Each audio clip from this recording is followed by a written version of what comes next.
Finally last topic की तरफ आ गए हैं और आज हम लोग पोस्ट गुप्ता पीरियड के बारे में बात करेंगे। इनडायरेक्टली रूल करते थे और जैसे ही डिक्लाइन हुए तो जो इनडायरेक्ट रूल में थे सारे किंगडम्स वो अपने आप को आजाद घोषित कर देते हैं। फिर आप देखिए मौखारीज भी रूल कर रहे हैं, आप देखिए लेट गुप्तास भी रूल कर रहे हैं, हियर यू फाइंड मैत्रिकास रूल कर रहे हैं। ये गुप्तास डिक्लाइन की है तो रीजनल पावर्स दिख रही हैं। हर्षवर्धन की बात करेंगे तो भाई ये आदमी जो है इतना लड़ाई में आगे नहीं था, है ना, नाम से पता चल रहा है हर्षवर्धन, थोड़ा हर्ष में रहेगा, थोड़ा हर्ष उल्लास में रहेगा। तो यहाँ पर मालवा ने के रूलर ने, इसका नाम था यहाँ पर देव, तो वो अपनी अंजलि का वेट कर रहा था, अंजलि, तो खून खौल गया उनका।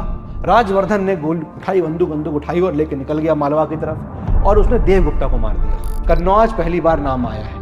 अभी आप मेडिवल हिस्ट्री में त्रिपटाइट स्ट्रगल पढ़ाऊंगा आपको मैं, तो वहां पर कन्नौज के लिए लड़ाई होगी। पल्लवास अभी भी चले जा रहे हैं। अच्छा जी, तभी तो हम देख रहे हैं ना कि पल्लवा के रूलर ने यहां पर कालभरा के रूलर के ऊपर अटैक करके कालभरा के रूल को दी एंड कर दिया। हेलो, जय हिंद, नमस्कार एवरीवन, क्या हाल चाल आप सभी लोगों के। आई होप आप सब लोग बहुत अच्छे होंगे, स्वस्थ होंगे और आपकी पढ़ाई अच्छी चल रही होगी। दोस्तों, आज हम लोग अपने एंशिएंट हिस्ट्री के फाइनली लास्ट टॉपिक की तरफ आ गए हैं और आज हम लोग पोस्ट गुप्ता पीरियड के बारे में बात करेंगे। राइट, नॉर्थ में हम देखेंगे हर्षवर्धन के एम्पायर को और साउथ में हम लोग बात करेंगे चालुक्यास की, पल्लवास की।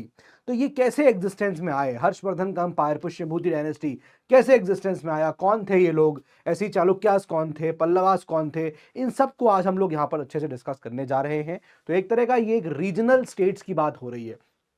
गुप्तास के बाद हमें बहुत सारे ऐसे रीजनल स्टेट्स मिलेंगे, जैसे पुष्यभूति डायनेस्टी है, मैत्रिकास हो गए, मौखारीज हो गए, गौड़ हो गया, मालवा का किंगडम हो गया।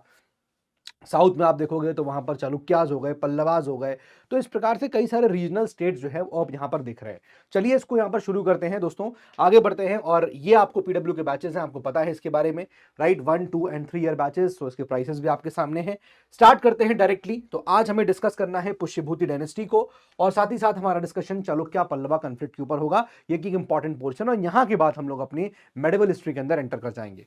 चलिए, तो एक आखिरी बार हम लोग इस चार्ट को बनाते हैं। इसका पीडीएफ आपको मेरे टेलीग्राम पे भी मिल जाएगा दोस्तों, यहाँ पर भी आके ये पीडीएफ आप ले सकते हैं। और साथ ही साथ पीडब्ल्यू ऐप पर जाएंगे तो संभव बैच है, संभव बैच 2026, उससे भी आप मेरे पीडीएफ को निकाल सकते हैं। ठीक है, चलिए शुरू किया जाए दोस्तों अपनी आज की कहानी को।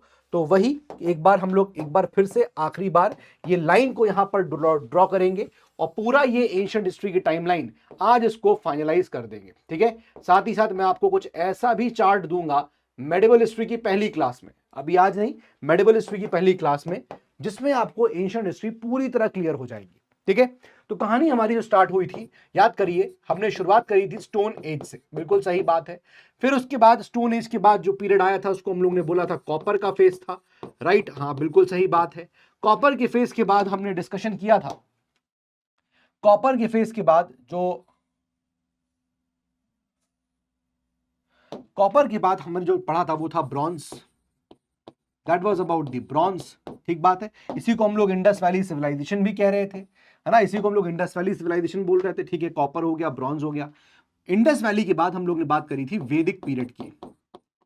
ठीक है, यहां से थोड़ा मैं आपको टाइम पीरियड ही बताता चलूंगा, यानी कि एक बार रिकॉल कर रहे हैं तो अच्छे से रिकॉल करें। तो हमने देखा कि वैदिक पीरियड की शुरुआत से लगभग होती है 1500 बीसी के आसपास और ये पीरियड चलता है 600 बीसी के आसपास तक। ठीक है, इस पीरियड में हम लोग ने इसको दो पार्ट्स में डिवाइड करते हुए पढ़ा था, है ना। एक था इसका ऋग्वेदिक पीरियड और एक था इसका लेटर वैदिक पीरियड, राइट। एज ऑलवेज हम इसको देखते जा रहे हैं।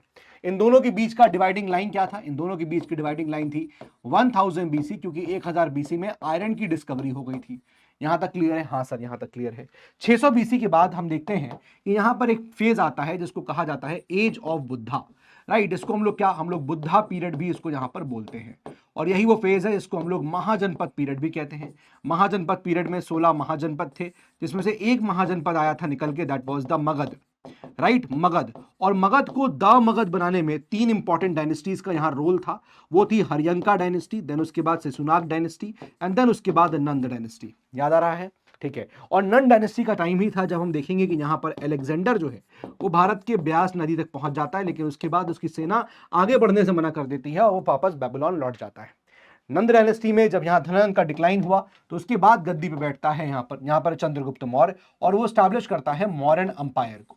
तो हम लोग मौर्यास की कहानी को भी यहां पर डिस्कस कर चुके हैं, राइट। मौर्यास की शुरुआत जो है लगभग हम देखते हैं कि सर 320 बीसी के आसपास यहां पर शुरुआत जो है वो मौर्यास की हमें देखने को मिलती है, राइट। 320 या 321 बीसी जो है वो आप इसको लिख सकते हो, 321 बीसी यहां शुरुआत होती है और मौर्यास का जो डिक्लाइन होगा वो होता है 182 बीसी के आसपास, ठीक है। ये हमारा मौर्य का पीरियड था। अब मौर्याज में हमने यहां पर बेसिकली बात भी करी थी कि सर 3 इंपॉर्टेंट रूलर्स होंगे जिसकी हम चर्चा कर रहे थे, यस। और वो 3 इंपॉर्टेंट रूलर्स कौन कौन से थे? तो ठीक है भाई, पहला हो गया चंद्रगुप्त मौर्य, फिर उसके बाद बिंदुसार, देन हमने अशोका की बात भी करी थी। लेकिन मैंने कहा था कि अशोका के बाद अंपायर स्प्लिट हो गया था, राइट। एक तो वेस्ट वाला जो पार्ट था अंपायर का वो चला गया था कुणाल के हाथ में, वो हमने देखा था, और जो ईस्ट वाला पार्ट है वो चला गया था दशरथ के हाथ में, हमने ये भी देखा था, राइट। और फिर ऐसे करते करते ईस्ट में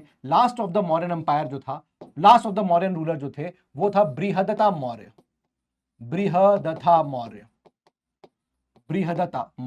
ठीक है। और ये वीक आदमी था और इसीलिए इसका मिलिट्री कमांडर जो था पुष्यमित्र शुंग वो उसको यहां पर मार देता है। एंड इस तरह से हम देखेंगे कि जो स्टैब्लिशमेंट है वो किसका होता है? स्टैब्लिशमेंट हो जाता है, पोस्ट मौर्य पीरियड शुरू हो जाता है, ठीक है। पोस्ट मौर्य पीरियड की यहां पर शुरुआत हो जाती है, राइट। पोस्ट मौर्य पीरियड में हमने देखा कि सर इसमें 2 पार्ट्स में हम इसको पढ़ रहे थे। एक तो सर फॉरेन रूलर्स थे, एफआर करके लिख रहा हूं उसको मैं, और एक आपके नेटिव रूलर्स थे, एनआर करके लिख रहा हूं उसको मैं, राइट। फॉरेन रूलर्स में इंडो ग्रीक, साकास, पार्थियंस और कुषाण तक थे, ठीक है, याद आ रहा है। नेटिव रूलर्स में शुंगा, सातवाहन, सुंगा, कानवा और अगेन सातवाहनास, ये यहां पर हो गया, ठीक है। थोड़ा इसको भी मैं लिख ही देता हूं क्योंकि आपका एकदम क्रक्स हो जाएगा ये।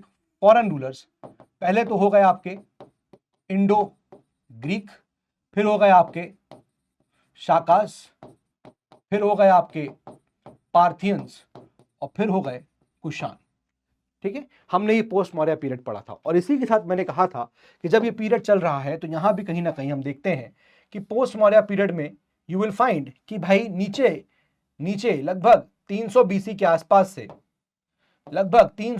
आसपास से, हम यहां देखते हैं कि एक यहां पर नया ही एज चल रहा है and that is the Sangam age, that was the Sangam age. और संगम एज में हम 3 इंपॉर्टेंट यहां पर डायनेस्टीज को रूल करते हुए देखते हैं, ठीक है। That is the Cholas, Cheras और पांड्यास। तो ये कहानी चलती है आपकी 300 बीसी से लेकर 300 एडी तक की, ठीक है। हमने इसको भी अच्छे से डिस्कस कर लिया था।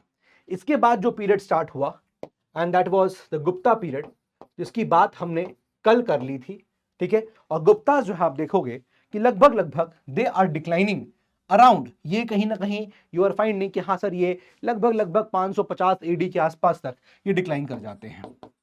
550 एडी के आसपास गुप्ताज आर कंप्लीटली डिक्लाइनिंग।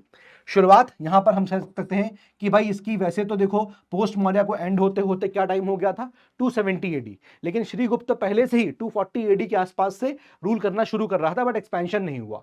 फिर गटोटका चाहता था 280 में, लेकिन गुप्ताज के जो मेन रूलर्स उनका जो रूल था बेसिकली आप देखोगे वो शुरू होता है यहां पर 320 एडी से, 320 एडी से। और 320 एडी में कौन था? चंद्रगुप्ता वन यहां पर रूल करता है ना। 550 एडी के बाद अब कहानी को यहां पर अच्छे समझिएगा क्योंकि आज हम लोग पोस्ट गुप्ता पीरियड को पढ़ने जा रहे हैं ना। गुप्ता पीरियड के बाद there is slight type of confusion कि actually who is coming into the picture, या फिर कौन यहां पर मेन राजा है। क्योंकि अब यहां से क्या हो रहा है, गुप्तास इन्होंने क्या किया था, क्योंकि ये बड़ा नॉर्थ में रूल कर रहे थे इन द यूपी बिहार वाला एरिया, और जब ये डिक्लाइन करते हैं तो इनके जो भी फ्यूडिटरीज थे वो सब अपने आप को आजाद करते हैं। तो इस वजह से बहुत सारी पावर्स का राइज हो जाता है और इसलिए अब ये समझ में नहीं आ रहा कि कोई सेंट्रल रूल है भी कि नहीं है इस वक्त।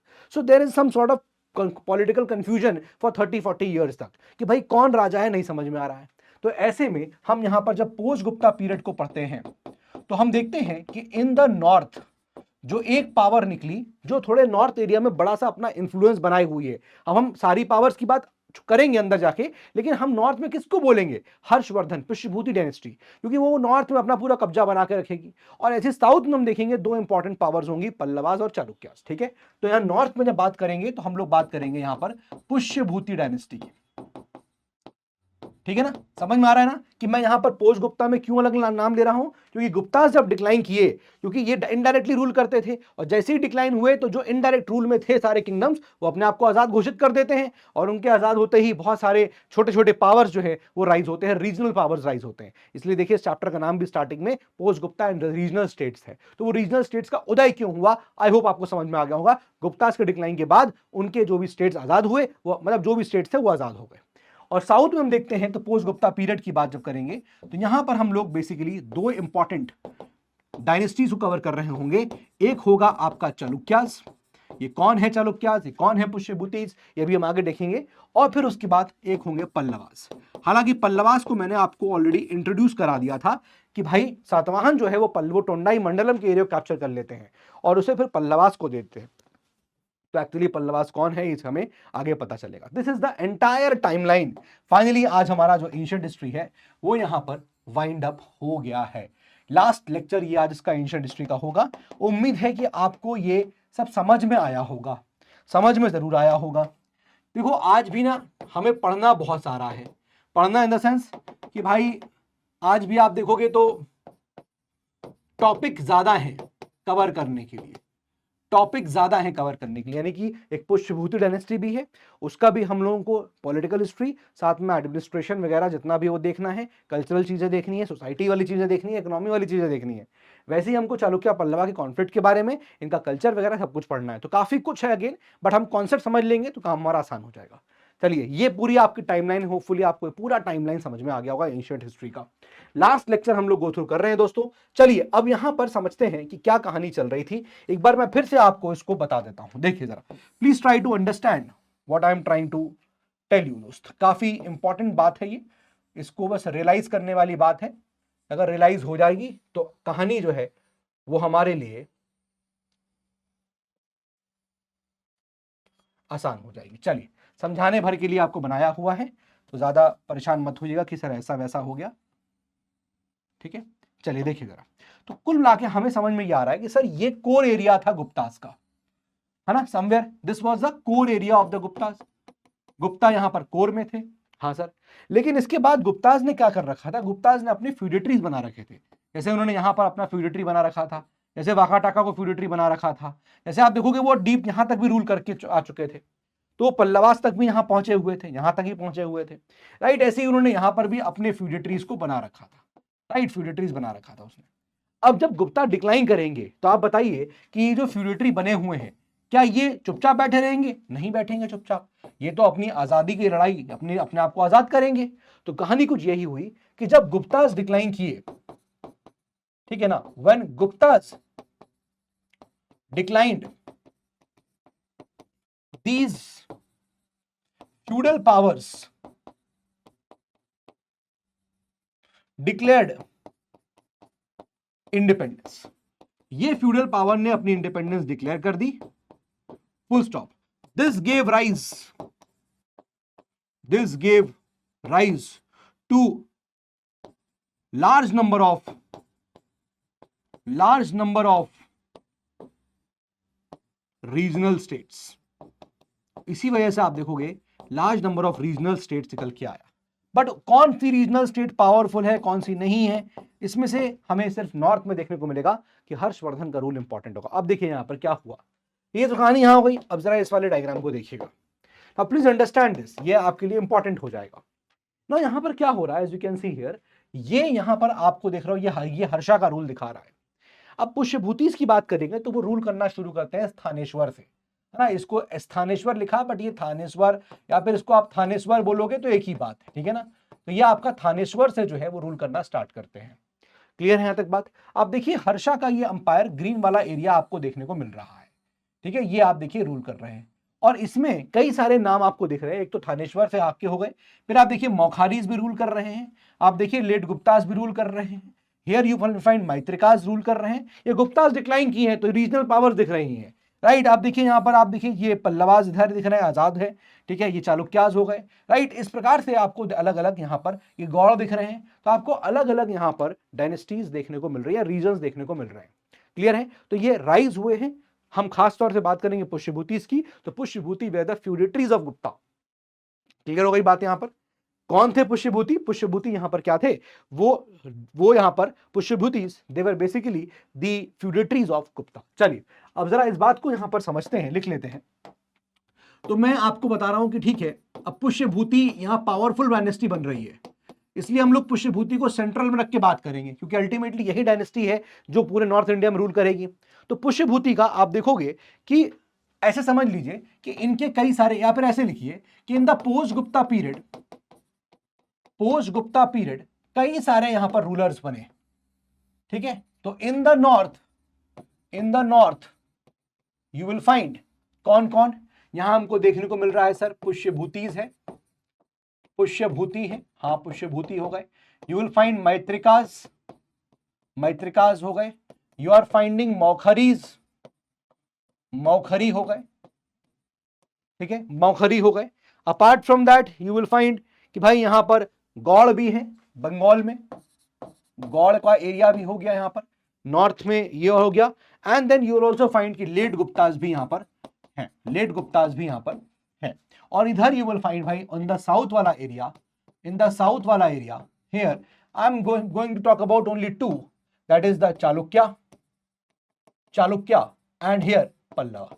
अब बड़ी बात यह है कि ये दोनों आपस में लड़ाई लड़ेंगे, इनके बीच में कॉन्फ्लिक्ट होगा, इसीलिए ये चैप्टर्स को या इनके बीच के पीरियड को अक्सर चालुक्या पल्लवा कॉन्फ्लिक्ट करके बुलाया जाता है, फॉर द रीजन कि ये आपस में यहां पर लड़ेंगे। ठीक है ना, ये डायग्राम भी आप देख रहे थे यहां पर, तो as you can see this is Chalukyas, right, और ये आप देखिए पल्लवास। तो हमें समझ में आ रहा है कि दोनों लोग यहां पर पड़ोसी देश हैं, पड़ोसी स्टेट्स हैं, और इसीलिए इनकी चूंकि बाउंड्री भी यहां पर शेयर हो रही है, तो इनके बीच में यू विल फाइंड कि कॉन्फ्लिक्ट जो है यहां पर बना रहेगा, इनके बीच में कॉन्फ्लिक्ट बना रहेगा।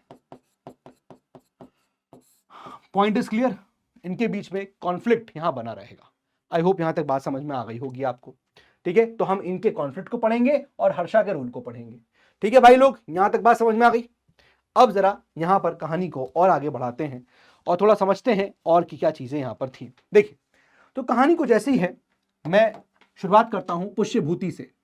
तो पुष्यभूति डायनेस्टी की जब हम बात करते हैं, पुष्यभूति डायनेस्टी, तो इसके फाउंडर यहां पर आप देखोगे तो उसके फाउंडर खुद यहां पर पुष्यभूति थे। तो इसके फाउंडर कौन थे? फाउंडर थे पुष्यभूति, उन्हीं के नाम पे डायनेस्टी हो गई। एंड पुष्यभूति वॉज मैरिड, इनकी शादी हुई थी किससे? She was married to Yashomati, ये इनकी वाइफ हो गई। तो पुष्यभूति वॉज द हस्बैंड और यशोमती जो है वो वाइफ है। और ये जो पुष्यभूतिज हैं, they are basically the feudatories of Gupta, ये फ्यूडेटरी थे गुप्तास के। ठीक है, ये बात ध्यान रखिएगा। इन दोनों की शादी से यहां पर तीन बच्चे निकल के आते हैं। एक यहां पर हो गया राज्यवर्धन, एक हो गया यहां पर राज्यवर्धन, ध्यान रखिएगा। फिर उसके बाद उनकी एक लड़की भी थी, राजश्री, ठीक है ना, राजश्री हो गई। एंड देन हर्षवर्धन, एक लड़का उनका और, दैट इज हर्षवर्धन। ठीक है, ये बात ध्यान रखिएगा। नाउ यहां पर जब इनकी डेथ हुई, अब ये यहां पर रूल कर रहे हैं, है ना, पुष्यभूति जो उनके फाउंडर थे वो फाउंड करते हैं। आप देखोगे कि अराउंड ही इज रूलिंग, और ये यहां पर राज्यवर्धन गद्दी बैठते हैं 604-605 एडी के आसपास। उससे पहले पुष्यभूति के फाउंडर जो है वही यहां पर रूल कर रहे हैं, राइट। ठीक है, तो हमें समझ में आ रहा है, ठीक है फाइन। अब ये राज्यवर्धन मतलब राज्य को संभालेंगे, तो नाम से याद रखना, राज्यवर्धन मतलब राज्य को संभालने वाला, है ना। हर्षवर्धन की बात करेंगे तो भाई ये आदमी जो है इतना लड़ाई में आगे नहीं था, है ना, नाम से पता चल रहा है हर्षवर्धन, थोड़ा हर्ष में रहेगा, थोड़ा हर्ष उल्लास में रहेगा, फन कर रहा होगा, नेटफ्लिक्स एंड चिल करेगा, मतलब ही नहीं होगा। ठीक है, तो यहां पर राज्यवर्धन थोड़ा सा राजपाट के लिए थोड़ा एक्टिव था, ये उतना एक्टिव आदमी नहीं था। तो बेसिकली जब पुष्यभूति की डेथ होती है तो सवाल ये था कि अब ये जो था, ये रूल कहां से कर रहे हैं, ध्यान रखिएगा। Pushyabhuti dynasty, they are ruling from the capital was Thaneshwar, ठीक है। तो अब सवाल ये उठा कि भाई जब ये पुष्यभूति की डेथ हो गई है तो अब कौन गद्दी को संभालेगा थानेश्वर की। तो यहाँ पर 3 लोग थे, है ना, लड़की थी और 2 लड़के थे। तो ये जो राजपाट है वो राज्यवर्धन के हाथ में जाता है। एंड राज्यवर्धन आप देखोगे तो लमसम ये 604 एडी से लेकर 605 एडी, या मैं कहूंगा 605 एडी से लेकर 606 एडी की तक ही यहाँ पर रूल करते हैं। 1 आध साल का ही रूल था इसका, ठीक है। और उसके बाद गद्दी पे आ जाएंगे हर्षवर्धन, जो यहाँ के 606 एडी से 647 एडी तक रूल करेगा, है ना। होता है ना जो हम सोचते हैं कि अच्छा ये हर्ष में ज्यादा है, हर्षवर्धन हर्ष है, हर्ष उल्लास में रह रहा है तो क्या ही करेगा, लेकिन करा इसने ज्यादा। राज्यवर्धन की बात करेंगे तो ये राज्य चलाएंगे लेकिन 1 साल ही जी पाए। तो ऐसा क्या हुआ कि 1 साल जी पाए, what was the scenario here. ये कहानी को आइए यहां पर हम लोग थोड़ा समझते हैं। देखिएगा कहानी क्या थी दोस्त, प्लीज अंडरस्टैंड दिस कहानी वेरी नाइसली।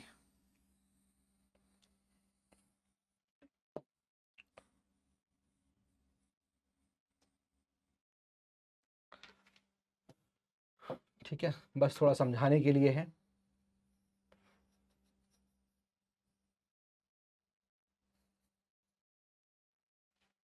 ठीक है, अब जरा देखिएगा, प्लीज अंडरस्टैंड दिस मैप, काफी इंपॉर्टेंट मैप हो जाएगा आपके लिए। यहां पर हमने कहा कि भाई ये एरिया है जो थानेश्वर का है, टी से लिख रहा हूं उसको, ठीक है। इसके बगल में आपको एक एरिया मिल रहा है एंड दिस इज ऑफ मौखरीज। कौन है यहां पर, मौखरी है, ठीक है। इसके बगल में आपको दिख रहा है जहां पर हम क्या बोलेंगे, लेट गुप्ताज, ठीक बात है, ठीक है। यहां पर you will find in this area you will find ये मालवा का एरिया है, मालवा, ठीक है। तो इसको मैं याद रहे कैसे लिखूं, मालवा, ठीक है, मालवा, राइट।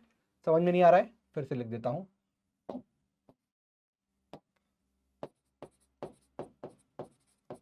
मालवा, ठीक है। यहां पर आप देखोगे, यहां पर मिलेगा आपको गौड़ किंगडम, गौड़, बंगाल के अंदर, बंगाल के अंदर मिलेगा आपको गौड़, ठीक है। अब जरा कहानी सुनिएगा, हुआ क्या, हुआ ये कि भाई इन लोगों ने कर लिया अपना मैट्रिमोनियल लाइंस, इन लोगों ने, थानेश्वर और मौखरीज ने क्या किया, मैट्रिमोनियल लाइंस कर लिया। अब ये बात जो है, मैट्रिमोनियल लाइंस कैसे किया, मैट्रिमोनियल लाइंस ऐसे हुआ, मैं कहानी बगल में लिखता जा रहा हूं कि यहां पर राजा थे राज्यवर्धन, राजा था राज्यवर्धन, और राज्यवर्धन ने मैरिड हर सिस्टर, अपनी बहन की शादी, जिसका नाम क्या है, राजश्री है, बताया ना अभी, उसकी शादी करवा दी किससे, मौखरी के राजा, मौखरी के जो किंग है उससे, नाम क्या था, ग्रहवर्मन, ग्रहवर्मन से शादी करवा दी। अब जहां पर ये दिल जब एक दूसरे के साथ मिल गए तो हो सकता हो मालवा की जो है कुछ पहले से अरमान रहे हो कि मुझे ही जो है राजश्री से शादी करनी है ना, लेकिन अरमान नहीं पूरा हो पाया, कोई और की शादी में जो है नाच के चले आए, राइट। बट उनको देखा नहीं गया कि यार मौखरी से जो है ग्रहवर्मन से मेरा जो प्यार है उसकी शादी हो गई है। तो यहाँ पर मालवा ने के रूलर ने, जिसका नाम था यहाँ पर देव, तो वो अपनी अंजलि का वेट कर रहा था, अंजलि, तो वो इस तरह से यहाँ पर जो है प्रभाव इसका राजश्री का वेट कर रहा होगा, लेकिन राजश्री ने शादी जो है वो ग्रहवर्मन से कर ली। तो ये बात जो है मालवा के रूलर देव को यहाँ पर वो बिल्कुल रियलाइज नहीं, वो नहीं हुई, उसको गुटक नहीं पाया कि ऐसा कुछ हो रहा है। तो उसने यहाँ पर अटैक कर दिया मौखरीज के ऊपर, और मौखरी को अटैक करने के बाद यहाँ पर हुआ क्या, ग्रहवर्मन की डेथ हो गई, ठीक है। तो यहां लिखिएगा, देव ऑफ मालवा अटैक्ड ग्रहवर्मन, और ग्रहवर्मन को अटैक करके अटैक किया गया, किल्ड ग्रहवर्मन, और ग्रहवर्मन को मार भी दिया गया। ओ हो। अब जब ग्रहवर्मन मर गया तो जाहिर सी बात है यहां पर बैठे थानेश्वर में बैठे राज्यवर्धन का खून खौल गया, है ना, इनका जो है वो खून खौल गया कि ऐसे कैसे, है ना, मेरी बहन को ऐसे तुमने उसके हस्बैंड को मार के चले गए, तो खून खौल गया उनका। राजवर्धन ने गोल उठाई, बंदूक उठाई और लेके निकल गया मालवा की तरफ, और उसने देवगुप्ता को मार दिया। यानी कि राजवर्धन अटैक्ड, और इस अटैक में किल्ड देव, या फिर ऐसे लिखिए, देव इसमें देवगुप्त डाइड, तो देव भी मर गए। ले भैया, मालवा के रूलर देव भी मर गया। जब ये बात पता चली किसको, शशांक, यहां का रूलर था, गौड़ का रूलर था शशांक। शशांक को पता चला कि ऐसा कुछ हुआ है, तो शशांक ने एक्सीडेंटली राज्यवर्धन को मार दिया। जब वो राजवर्धन इसको मार के वापस जा रहा था, तभी शशांक का अटैक हो गया। और फिर यहां लिखिएगा शशांक, शशांक जो कि गौड़ का राजा है, गौड़ मतलब बंगाल यहां पर था, तो उसने अटैक कर दिया इस पे, और यहां पर किल्स राज्यवर्धन, और राज्यवर्धन को यहां पर मार दिया, बात समझ में आ रही है? क्लियर है? आप देखिए कि राजश्री के चक्कर में क्या क्या हुआ।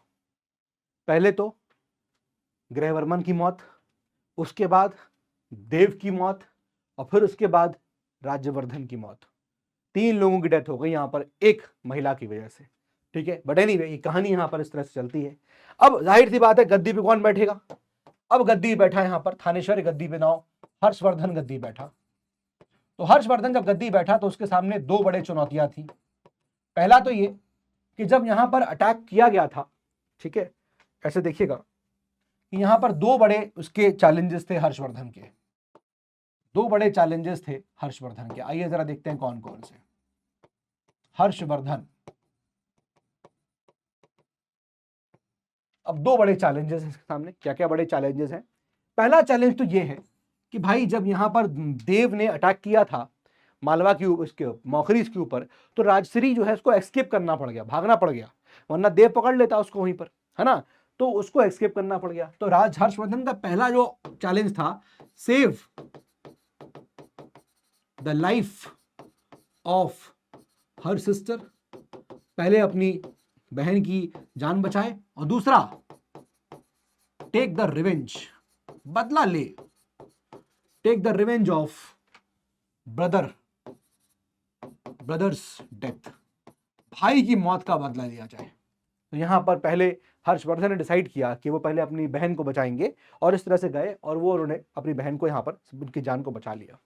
अब Harshavardhan sits on the throne. अब हर्षवर्धन यहां गद्दी बैठा, थानेश्वर की गद्दी पे आया, तो अब जाहिर सी बात है समझ में ये आ रहा है कि भाई मौखरीज, ये जो यहाँ मौखरी था, राइट, ये यहाँ पर अभी किसके हाथ में चला गया एक तरीके से, कि भाई यहाँ पर जब फाइनली आप देखोगे कि राज्यवर्धन को मार दिया गया, राइट, और अटैक किया गया, तो बंगाल के राजा शशांक ने किया था, तो यू विल फाइंड कि वहां पर थोड़ा बलबोला जो है वो शशांक का हो गया। तो ऐसे में अब यहाँ पर जो है लड़ाई वड़ाई होती रही, हर्षवर्धन ने जो है वहां से खदेड़ के भगा दिया उनको, ठीक है, इस तरह का यहाँ पर खात्मा हुआ। लेकिन अब बात ये थी कि भाई सवाल ये था कि ठीक है, ये अब एक ही राज्य हो गए हैं, राइट, एक ही राज्य हो गए हैं, मतलब इनको भी हटा दिया, भगा दिया। तो हर्षवर्धन ने यहाँ से यहाँ तक पूरा अपना साम्राज्य एक तरह से बनाया। अब ये हुआ कि यहाँ के जो मंत्री साहब थे मौखरीज के, तो मौखरी के मंत्री ने ही हर्षवर्धन को ऑफर कर दिया कि आप जो है हमारी मौखरी गद्दी बैठ जाइए, आप ही जो है गद्दी बैठ जाइए। तो ध्यान रखिएगा, थानेश्वर, ये जो यहाँ पर पुष्यभूतिस थे, इनकी कैपिटल है थानेश्वर, इनकी कैपिटल है थानेश्वर, और यहां पर जो मौखरीज हैं इनकी कैपिटल है कन्नौज। यस, कन्नौज। अब देखिए पहली बार आप देख रहे हो कन्नौज पहली बार नाम आया है।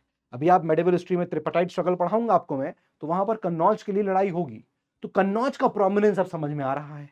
तो हर्षवर्धन ने क्या किया, उसने अपनी कैपिटल को शिफ्ट कर दिया थानेश्वर से कन्नौज की तरफ। ठीक है, ये बात समझ में आ गया। तो यहां पर हुआ क्या, after all this episode Harshavardhan shifted his capital from Thaneshwar to Kannauj. Clear है? यहां तक बात समझ में आ गई?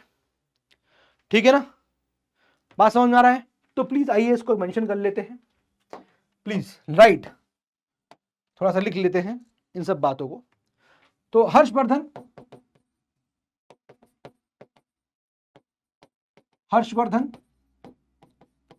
No basically he is ruling from Thaneshwar. ठीक है, यहां पर आप देखोगे तो मौखरीज हैं, मौखरी और मौखरीज, और यहां पर जो कैपिटल है इनकी वो है कन्नौज। तो बेसिकली हर्षवर्धन लिखिएगा प्लीज राइट, हर्षा हर्षा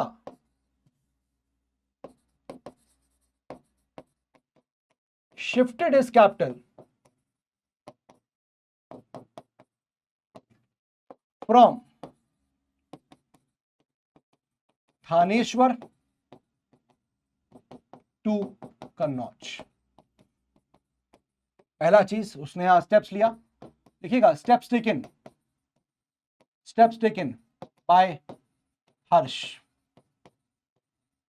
क्या स्टेप्स लिए हर्षा ने यहां पर, क्या स्टेप्स लिए हर्षा ने यहां पर?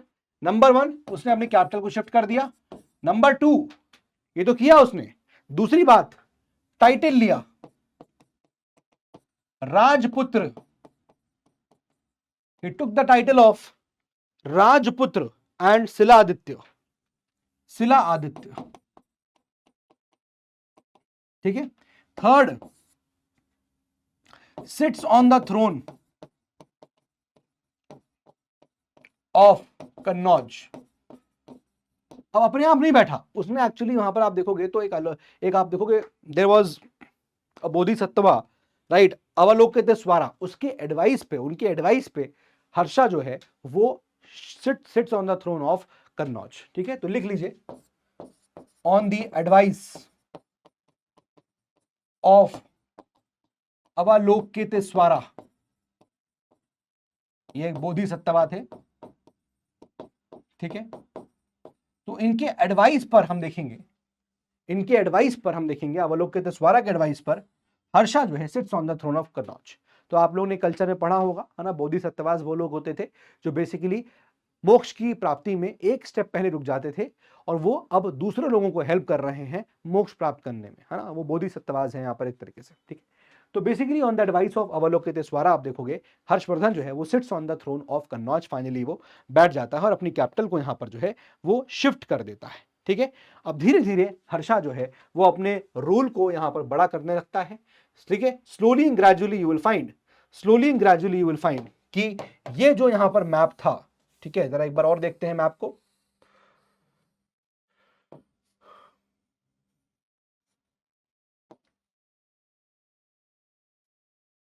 ठीक है, तो यहां पर हम समझ में आ जाएगा धीरे धीरे कि हर्षा जो है वो अब सारे अपने ऐसे कॉम्पिटिटर्स को हराता हुआ ये अपना उसने कब्जा बना लिया, यानी कि पूरे नॉर्थ को उसने कैप्चर कर लिया। अब पूरे नॉर्थ पे हर्षा का रूल हुआ। यहां पर बहुत सारे लोग थे, यहां पर आप देखोगे तो इधर बंगाल भी था, वो भी कब्जा हुआ।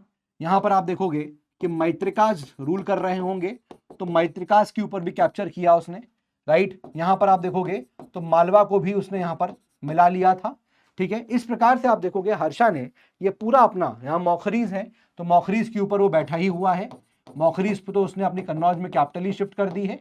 इस प्रकार से हर्षा ने नॉर्थ के ऊपर अपना पूरा बलबोला जमा लिया एंड देन फिर वो टाइटल लेता है पूरे नॉर्थ को कैप्चर करने के बाद। He got the title of, please note करिएगा, सकलोत्तरा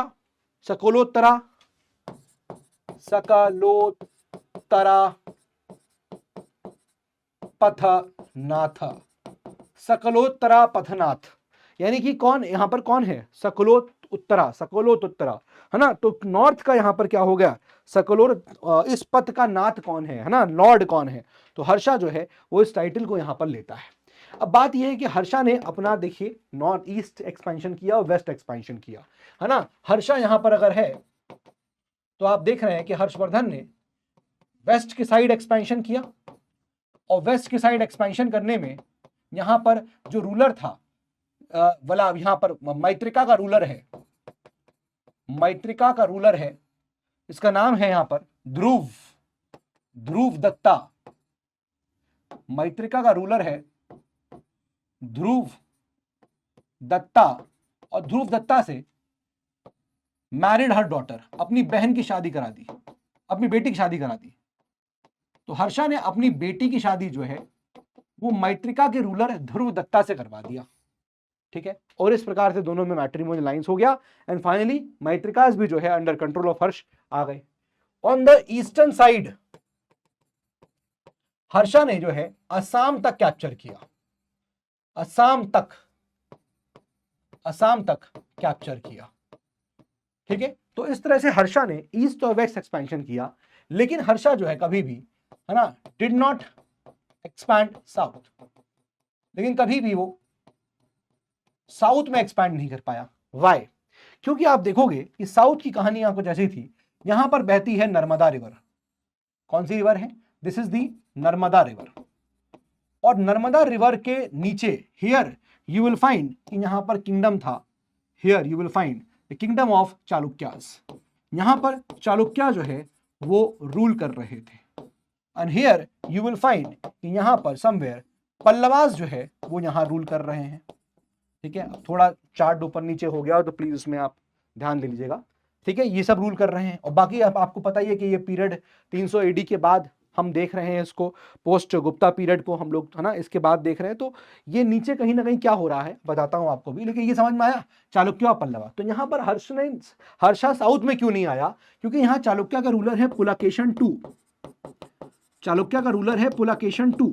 पुलकेशन टू जो है वो हर्षवर्धन को इस नदी के तट पर हरा दिया है। ठीक है ना, पुलकेशन टू ने हर्षवर्धन को, जो नॉर्थ में जीत चुका है पूरा, उसने यहां पर इसको एक तरह से साउथ में अंदर घुसने नहीं दिया। यहां पर आप इसको ऐसे कह लीजिए कि साउथ में एंटर नहीं कर पाया, तो वो ईस्ट और वेस्ट एक्सपैंड करा। ठीक है, तो हर्षवर्धन ने यहां कोशिश करी कि नीचे अटैक करने की, लेकिन नर्मदा के तट पर जो है वो भीषण युद्ध होता है पुलकेशन टू से। और पुलकेशन टू जो है वो डिफीट कर देता है हर्षवर्धन को, डिफीट्स हर्षा। और हर्षा को डिफीट किया, इस बात का जिक्र कि मैंने हर्षवर्धन को हरा दिया है, पुलकेशन ने इस बात का जिक्र अहियोल के इंस्क्रिप्शन में किया हुआ है। अहियोल इंस्क्रिप्शन। ठीक है, तो अहियोल इंस्क्रिप्शन में इस बात का जिक्र है कि भाई ये जो अशोका है उसको यहां पर ये जो हर्षवर्धन है उसको डिफीट कर दिया गया है बाय पुलकेशन टू, मैंने उसको हरा दिया है। तो ये इंस्क्रिप्शन बाय किसने इसको लिखा है? रवि कृति। ध्यान रखिएगा, रवि कृति। राइट, तो हमें ये बात की जानकारी मिल गई। तो ये डिसाइड हो गया कि Narmada is the boundary between Pulakeshin and Harshvardhan. Harshvardhan ना नीचे आएगा ना पुलकेशन ऊपर जाएगा, ये यहां पर डिसाइड हो गया था। तो इसलिए से आप देखोगे नॉर्थ में जो है वो हर्षवर्धन का रूल आया, और साउथ के अंदर कई सारे रीजनल स्टेट्स थी। अभी हम देखेंगे, जैसे आप देखोगे कदम्बाज ऑफ मैसूर भी होंगे, है ना, जैसे हम देखेंगे, आप देखोगे ये गंगाज ऑफ मैसूर आपको देखने को मिलेंगे, कदम्बाज देखने को मिलेंगे। ठीक है, छोटे छोटे डायनेस्टीज यहाँ पर रूल कर रही हैं। अब इनके इतना डिटेल में जाने की जरूरत नहीं है हमको, बट यस, मेजर जो थी वो पल्लवाज और चालुक्यास थी, जो यहाँ पर क्या आपस में कॉन्फ्लिक्ट में लगी हुई है। क्लियर हो गई यहां तक बात? ठीक है भाई, यहां तक बात समझ में आ गई कि क्यों ऐसा हुआ। अब यहीं पर थोड़ी कहानी को समझते हैं कि चालुक्यास आए कैसे। राइट, कहानी आगे बढ़ाएंगे हम लोग, लेकिन यहीं थोड़ा समझ लेते हैं कि भाई चालुक्यास कैसे आ गए, पल्लवास कैसे आ गए, थोड़ा उसको भी जिक्र करना पड़ेगा, क्योंकि अभी तो हम नॉर्थ की बात कर रहे हैं। ठीक है, अब जरा देखिएगा कि हुआ क्या। एक और मैप यहां पर आपको समझना पड़ेगा कि एक्चुअली हुआ क्या था, और ये पूरा आपको इंडिया का उस वक्त का नक्शा जो है वो क्लियर कर देगा।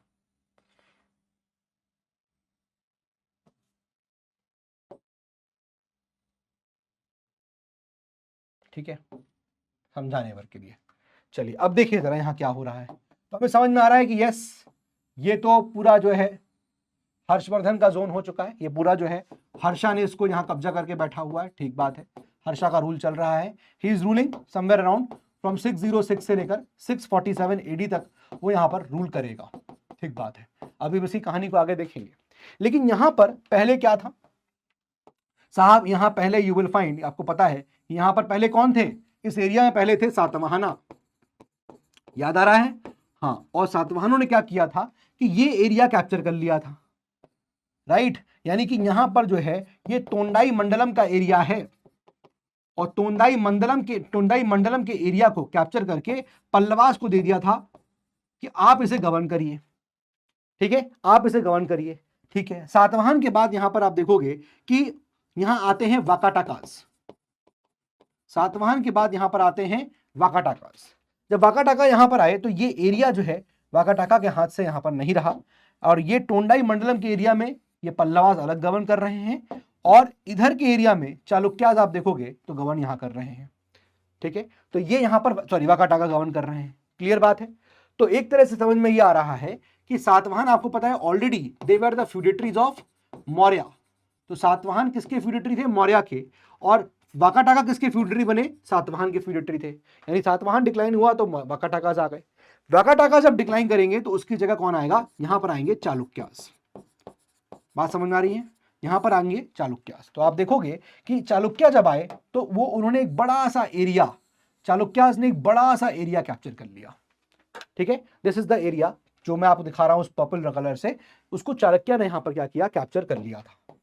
ठीक है, ये बात समझ में आ रही है, ये बात समझ में आ रहा है कि बहुत ही बड़ा एरिया जो है वो यहां पर कैप्चर किया चालुक्यास ने। अब चालुक्यास आप देखिए इतना बड़ा एरिया कैप्चर करके बैठे हुए हैं तो इसको भी गवर्न नहीं कर पाएंगे, इसलिए चालुक्यास जो पहले रूल करते हैं initially, they start ruling from a place called Badami. ठीक है, ये बादामी से रूल करना शुरू करते हैं। चालुक्यास कहां से रूल करते हैं, बादामी से रूल करना शुरू करते हैं, ध्यान रखिएगा इस बात को। तो इसलिए इनको चालुक्यास ऑफ बादामी भी कहते हैं, और इसी जगह को यहां पर वतापी भी कहा जाता है, वतापी। तो ये चालुक्यास ऑफ वतापी भी हो गए। बात समझ में आ रहा है। तो इस जगह पहले सातवाहन थे, फिर वहीं पर आप वाकाटाका जाएंगे, वाकाटाका आ जाएंगे तो पल्लवास क्या हो जाएंगे।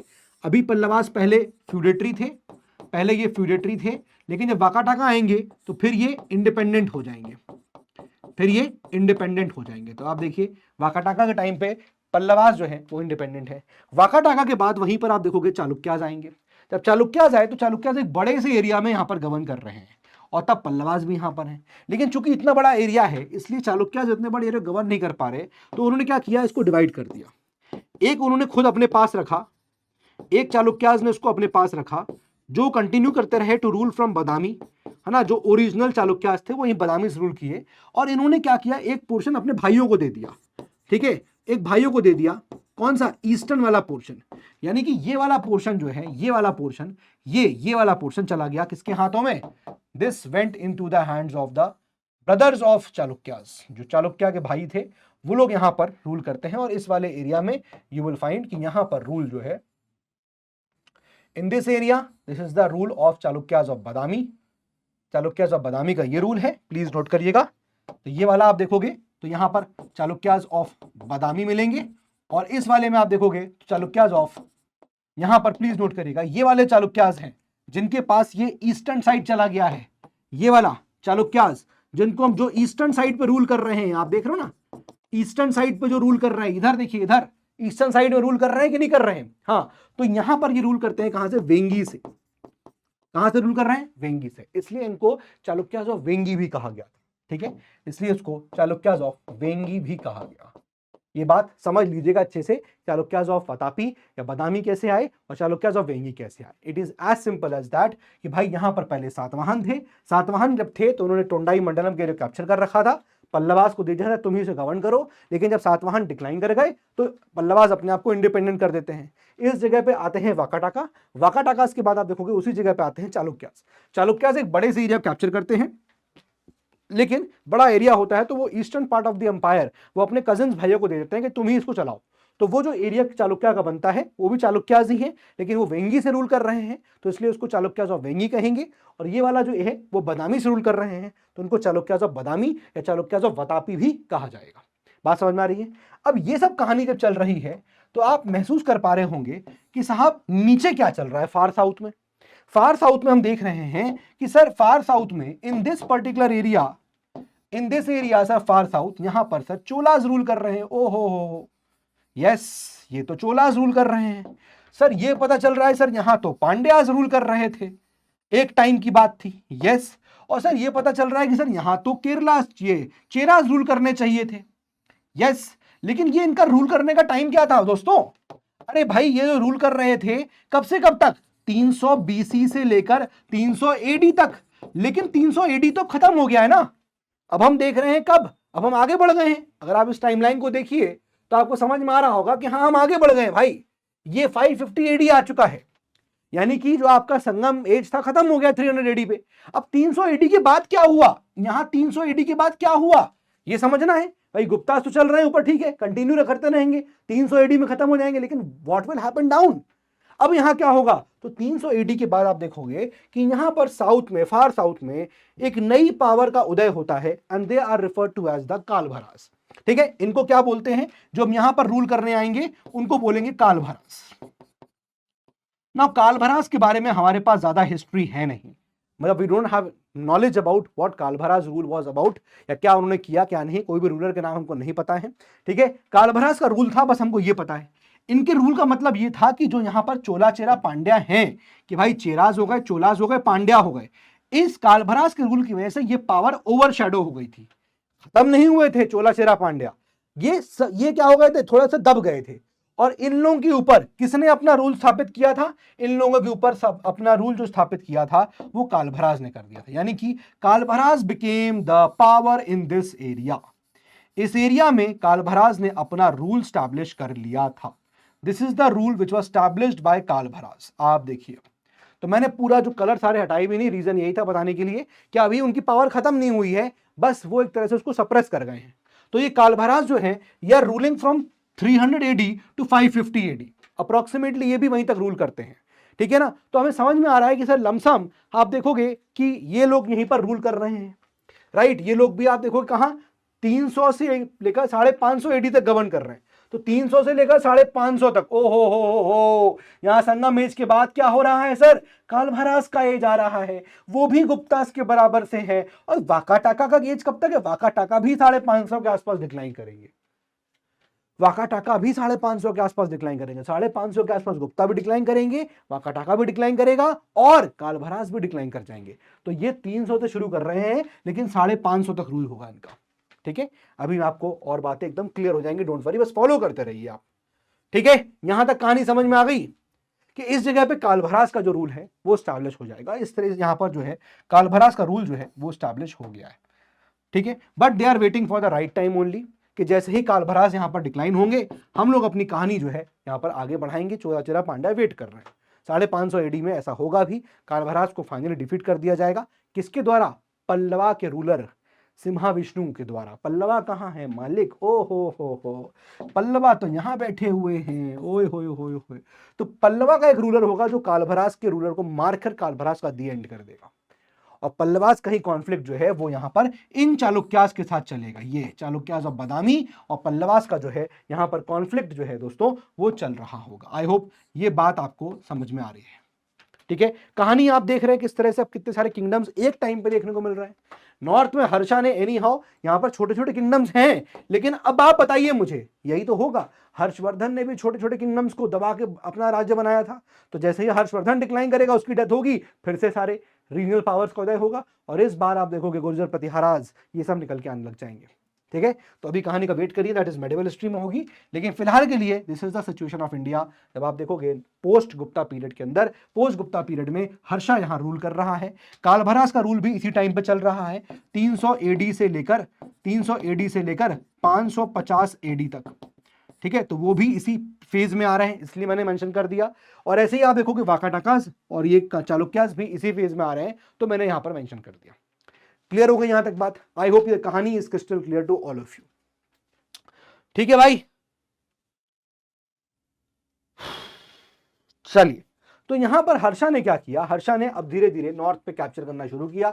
ध्रुव दत्ता से अपनी यहां पर बहन की शादी करवा दी, ध्रुव दत्ता को अपने साथ मिला लिया, यानी कि मैत्रिकाज इनके साथ चले गए, मौखरीज पे बैठा हुआ है और इधर ईस्ट तक उसने अपने आप को एक्सपेंड कर दिया। तो एक तरह से हर्षा का एक्सपेंशन जो है वो अच्छा खासा यहां पर हमको देखने को मिल रहा है।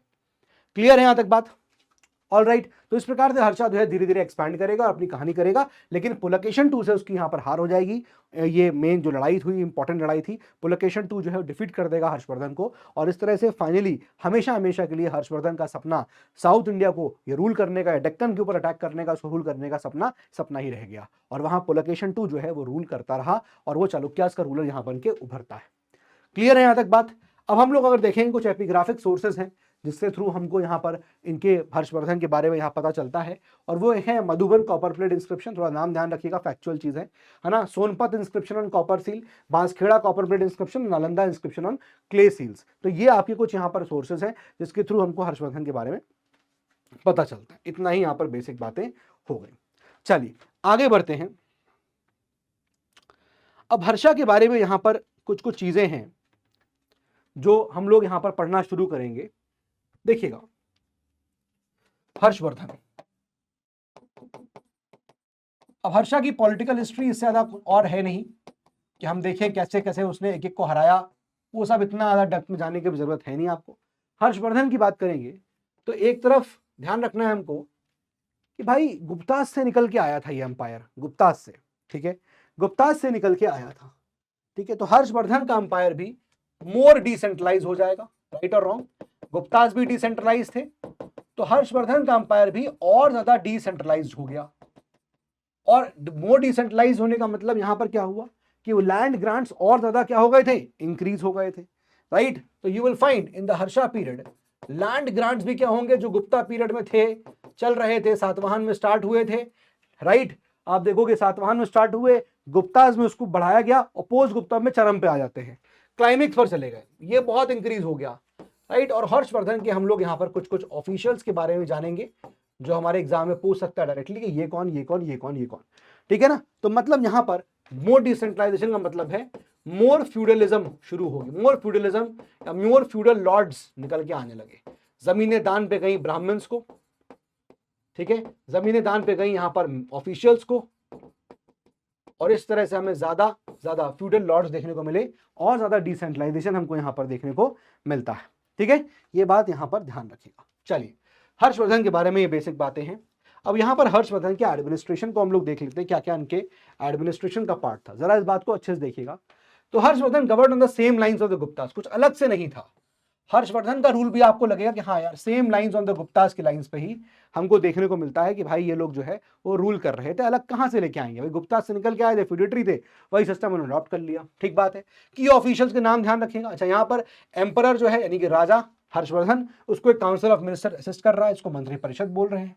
उस मंत्री परिषद में कौन कौन से की ऑफिशियल्स हैं आइए जरा देखते हैं। एक तो आपको मिलेगा Avanti, Avanti is minister of foreign relations, ठीक है, ऐसे ध्यान रखिएगा, मिनिस्टर ऑफ फॉरेन रिलेशंस उसको बोलते हैं, अवंती को बोला गया, सिर्फ फैक्ट है ये, तो ये आपको समझना है, देखिए याद करना है। सिम्हानंदा कमांडर इन चीफ को बोला गया है ना, Kuntala chief cavalry officer, Banu keeper of records, अभी कुछ भी पूछ सकता है देखो, है ना, सवाल टफ करना हुआ। Skandagupta chief commander of elephant forces को बोला गया। देन दीर्घध्वज रॉयल मैसेंजर्स को बोला गया। महाप्रतिहारा चीफ ऑफ पैलेस गार्ड्स को बोला गया। सर्वगाता सीक्रेट सर्विस डिपार्टमेंट के लोगों को बोला गया।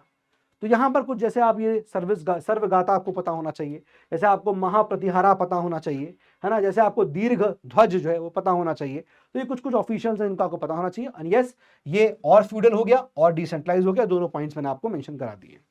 ठीक है, आगे बढ़ते हैं। अब हर्षा के अंपायर का जो एक्सटेंट है वो भी हमने देख लिया कि नॉर्थ में कितना एक्सटेंडेड है, तो वही तोड़ के लिखा हुआ है, ध्यान देने की जरूरत है नहीं, ऑलरेडी नॉर्थ में हमने मैप के थ्रू देख लिया है, ठीक है।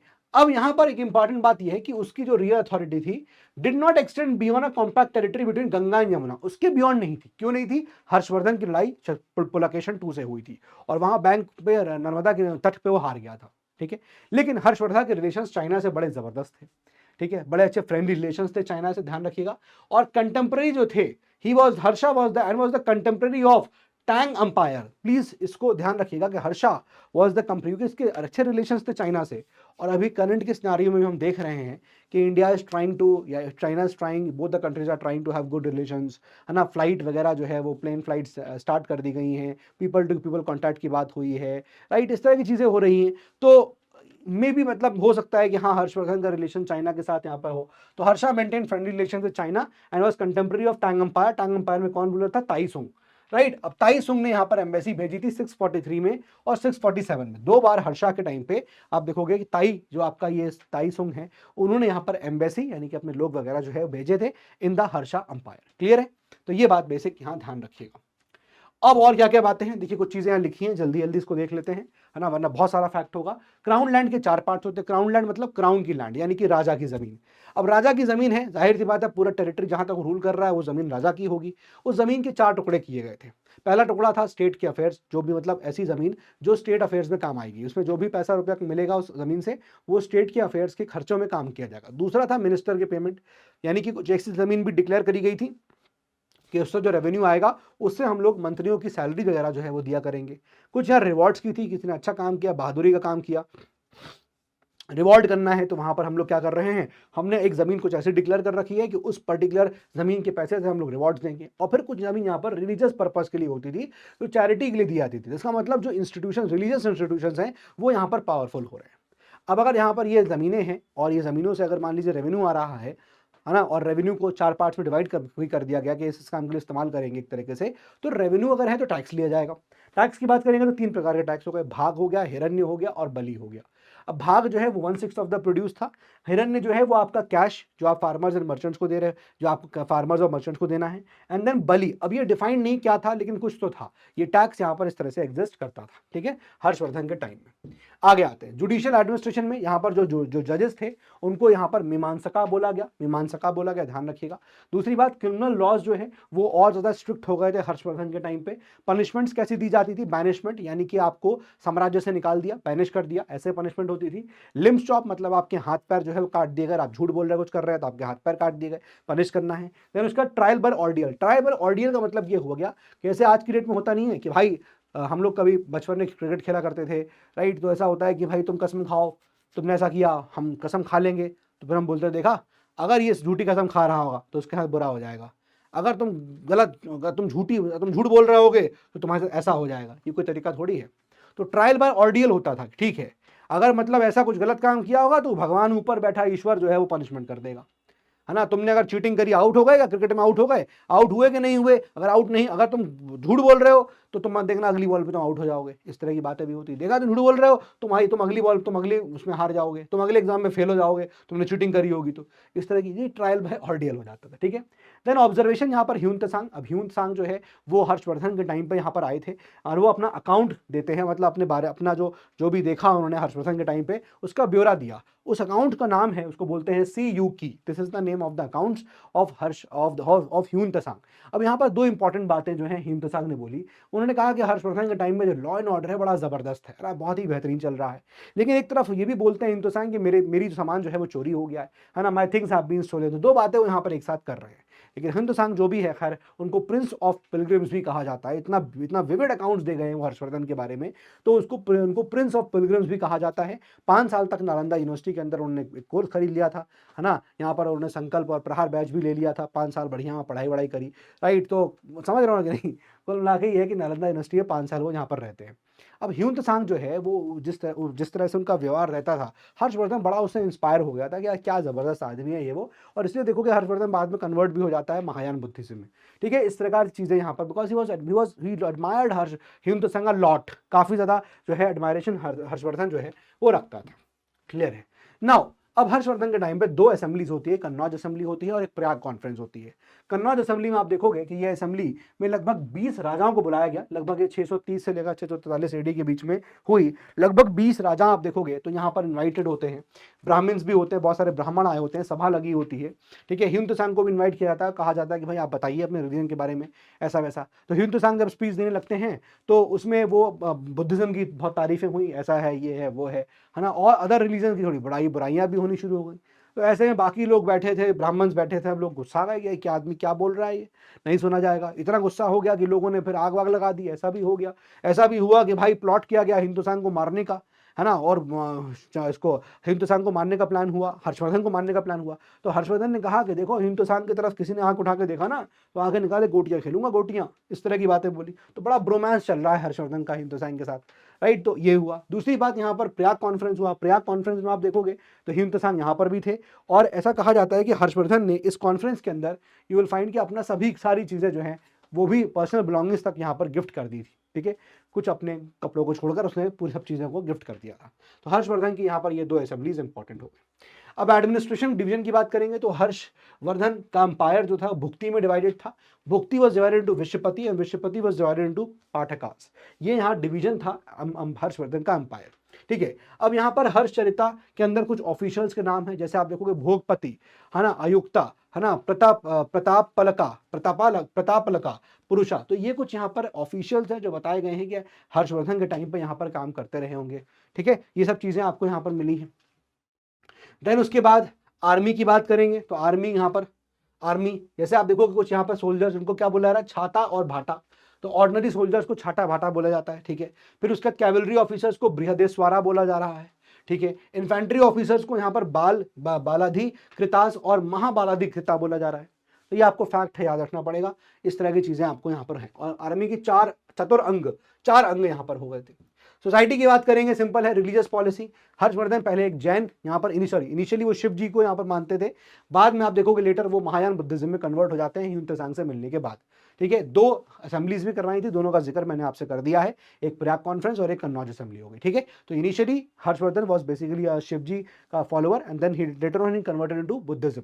ठीक है, Mahayana Buddhism. Status of women की बात करेंगे तो यहाँ पर सती प्रैक्टिस हो रहा था। ठीक है, सती प्रैक्टिस वाज प्रेवलेंट। और दूसरी बात, पर्दा सिस्टम भी जो है यहाँ चल रहा है, इसका मतलब जो स्टेटस वुमेन का है वो यहाँ पर लो रहा होगा। एजुकेशन की बात करेंगे तो संस्कृत जो है वो लैंग्वेज था लर्न पीपल का, यानी पढ़े लिखे लोग जो है वो संस्कृत में यूज कर रहे थे, लैंग्वेज का इस्तेमाल करते थे। जो एजुकेशन है वो वैदिक वो मोनास्ट्रीज के अंदर इम्पार्ट करी जाती थी, और जो वैदिक टीचिंग्स हैं उसको ओरली सिखाया जाता था। ठीक है, इस तरह की चीजें यहाँ पर हैं। देन उसके बाद डी पॉइंट, कास्ट सिस्टम की बात करेंगे तो यस, कास्ट सिस्टम भी वहां पर आप देखोगे 4-फोल्ड डिवीजन सोसाइटी के अंदर जो है वो चल रहा है। ठीक है, 4-फोल्ड डिवीजन सोसाइटी में है। ब्राह्मण क्षत्रिय बड़ा सिंपल लाइफ बता रहे हैं यहाँ पर, ऐसा बोला गया है। लेकिन प्रीस्ट नोबल्स जो हर्षवर्धन के कोर्ट में है उनकी बड़ी लग्जूरियस लाइफ चल रही है, ऐसा भी बताया गया। अनटचेबल्स वहां पर जो है हर्षवर्धन के टाइम पे हैं और वो गांव के बाहर रहते हैं।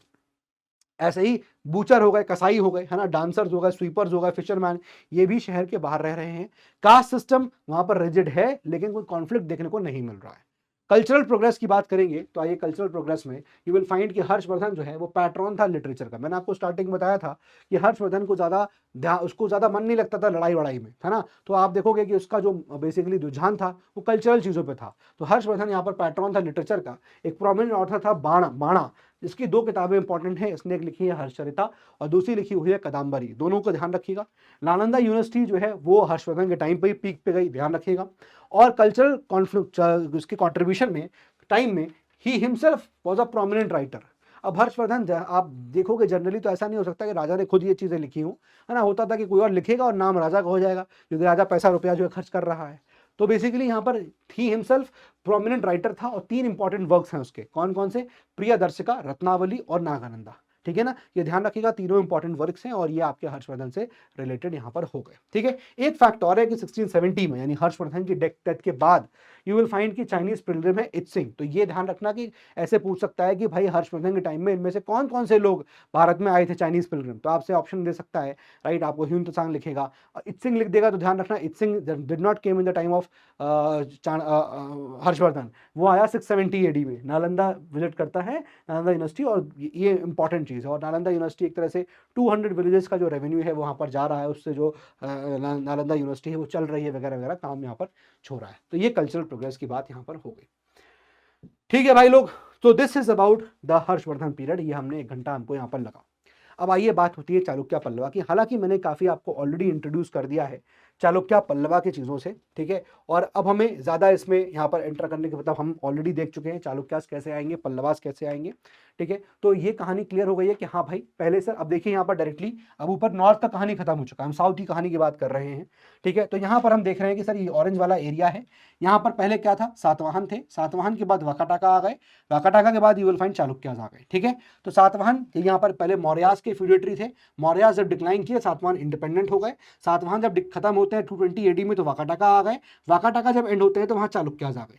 अब मैंने आपको बताया था कि चालुक्यास जो हैं वो इतने ऑरेंज वाले एरिया पर रूल कर रहे हैं, लेकिन ये बड़ा सा एरिया होता है इसलिए इसका पार्टीशन कर दिया जाता है। जो eastern Chalukya, eastern part of the empire है वो अपने भाइयों को दे देते हैं और उसको ईस्टर्न चालुक्यास कहा गया। ठीक है, and they were ruling from Vengi, इसलिए इनको वेंगीज का चालुक्य और वेंगीज भी कहा गया। ये लोग रूल करते हैं बादामी से, इसलिए उनको, या वातापी से, इसलिए उनको चालुक्यास ऑफ बादामी या चालुक्यास ऑफ वातापी भी कहा गया। इधर आप देख रहे हो रेड वाला पोर्शन में, यहाँ पर आप देखोगे कि तोंडाई मंडलम का एरिया था और यहाँ पर पल्लवास को दे दिया गया था। पहले ये फ्यूडिटरी थे किसके, सातवाहन के, लेकिन सातवाहन डिक्लाइन होने के बाद ये फ्यूडिटरी खत्म हो गए और पल्लवास अपने आप को इंडिपेंडेंट घोषित करते हैं। यहाँ पर आप देख रहे हो चेराज हैं, पांड्यास हैं और चोलास हैं। लेकिन अब क्या हो रहा है, 550 AD के बाद इस एरिया पे, पूरा एरिया पे आप देखोगे तो कालभरास अपना रूल जो है वो स्टैब्लिश करेंगे। कालभरास के बारे में हमारे पास इन्फॉर्मेशन ज्यादा नहीं है, बस हम ये जानते हैं कि वो 550 AD तक रूल करेंगे 300 AD के बाद से। ठीक है, तो दिस इज द सिचुएशन। अब हम बात करेंगे Chalukyas of Vengi, sorry Chalukyas of Badami और पल्लवास के बारे में और इन दोनों के कॉन्फ्लिक्ट के बारे में। ठीक है, चलिए यहाँ पर शुरुआत करी जाए और इसको थोड़ा सा समझा जाए कि कैसे क्या कहानी चलती है। देखिए दोस्तों, मैं आपको यहाँ पर एक चार्ट बता देता हूँ, बना देता हूँ, थोड़ा सा आप लोगों के लिए वो चीज़ों को सिंप्लीफाई कर देगा। ठीक है, थोड़ा आपको चीज़ों को सिंप्लीफाई कर देगा, जीवन को थोड़ा आसान कर देगा। जरा देखिएगा, ये मैं आपको ऊपर लाइन बना रहा हूँ, ये नॉर्थ इंडिया की लाइन है। आज मैं आपको ये चार्ट थोड़ा आधा अधूरा दूंगा, तो आप चाहो तो ना भी बनाना, अभी समझ लेना, बाद में बना लेना। और ये फिर आपको ये लाइन दे रहा हूं मैं, ये डेक्कन की लाइन हो गई, ठीक है, थोड़ा ध्यान रखिएगा इसको। और ये जो लाइन है ये आपकी डीप साउथ की लाइन हो गई, ठीक है। कहाँ क्या चल रहा था, ये डीप साउथ की लाइन हो गई। अब जरा देखते हैं यहाँ पर क्या क्या चल रहा है। देखिए, तो कहानी कुछ ऐसी है, हमने इस बात को समझा कि सर यहाँ पर सातवाहना रूल कर रहे थे, यहाँ पर सर सातवाहना रूल कर रहे थे, हाँ सातवाहना रूल कर रहे हैं। सातवाहना का दी एंड होगा 220 एडी में, हाँ 220 एडी में एंड होने के बाद यहाँ पर आएंगे वाकाटाका, वाकाटाका का रूल एंड होगा, ठीक बात है। उसके बाद रूल शुरू होगा चालुक्यास का, उसके बाद रूल शुरू हो रहा है किसका, चालुक्यास का रूल स्टार्ट हो रहा है, ठीक है। चालुक्यास ऑफ बादामी, है ना, बादामी चालुक्यास का रूल जो है वो यहाँ पर शुरू हो रहा है। हमें वेंगी से मतलब नहीं है अभी, वेंगी की बात हम करेंगे अब जाके, जब हम विजयनगर एम्पायर पढ़ रहे होंगे वहां पर हम बात करेंगे। ये बात समझ में आ गया, ठीक बात है। ऊपर हम देख रहे हैं सर सातवाहन, यहाँ पर पहले कौन चल रहे हैं सर, यहाँ पर मौर्यास चल रहे हैं, ठीक है सर, मौर्यास हो गया, ठीक बात है सर, हाँ समझ में आ गया।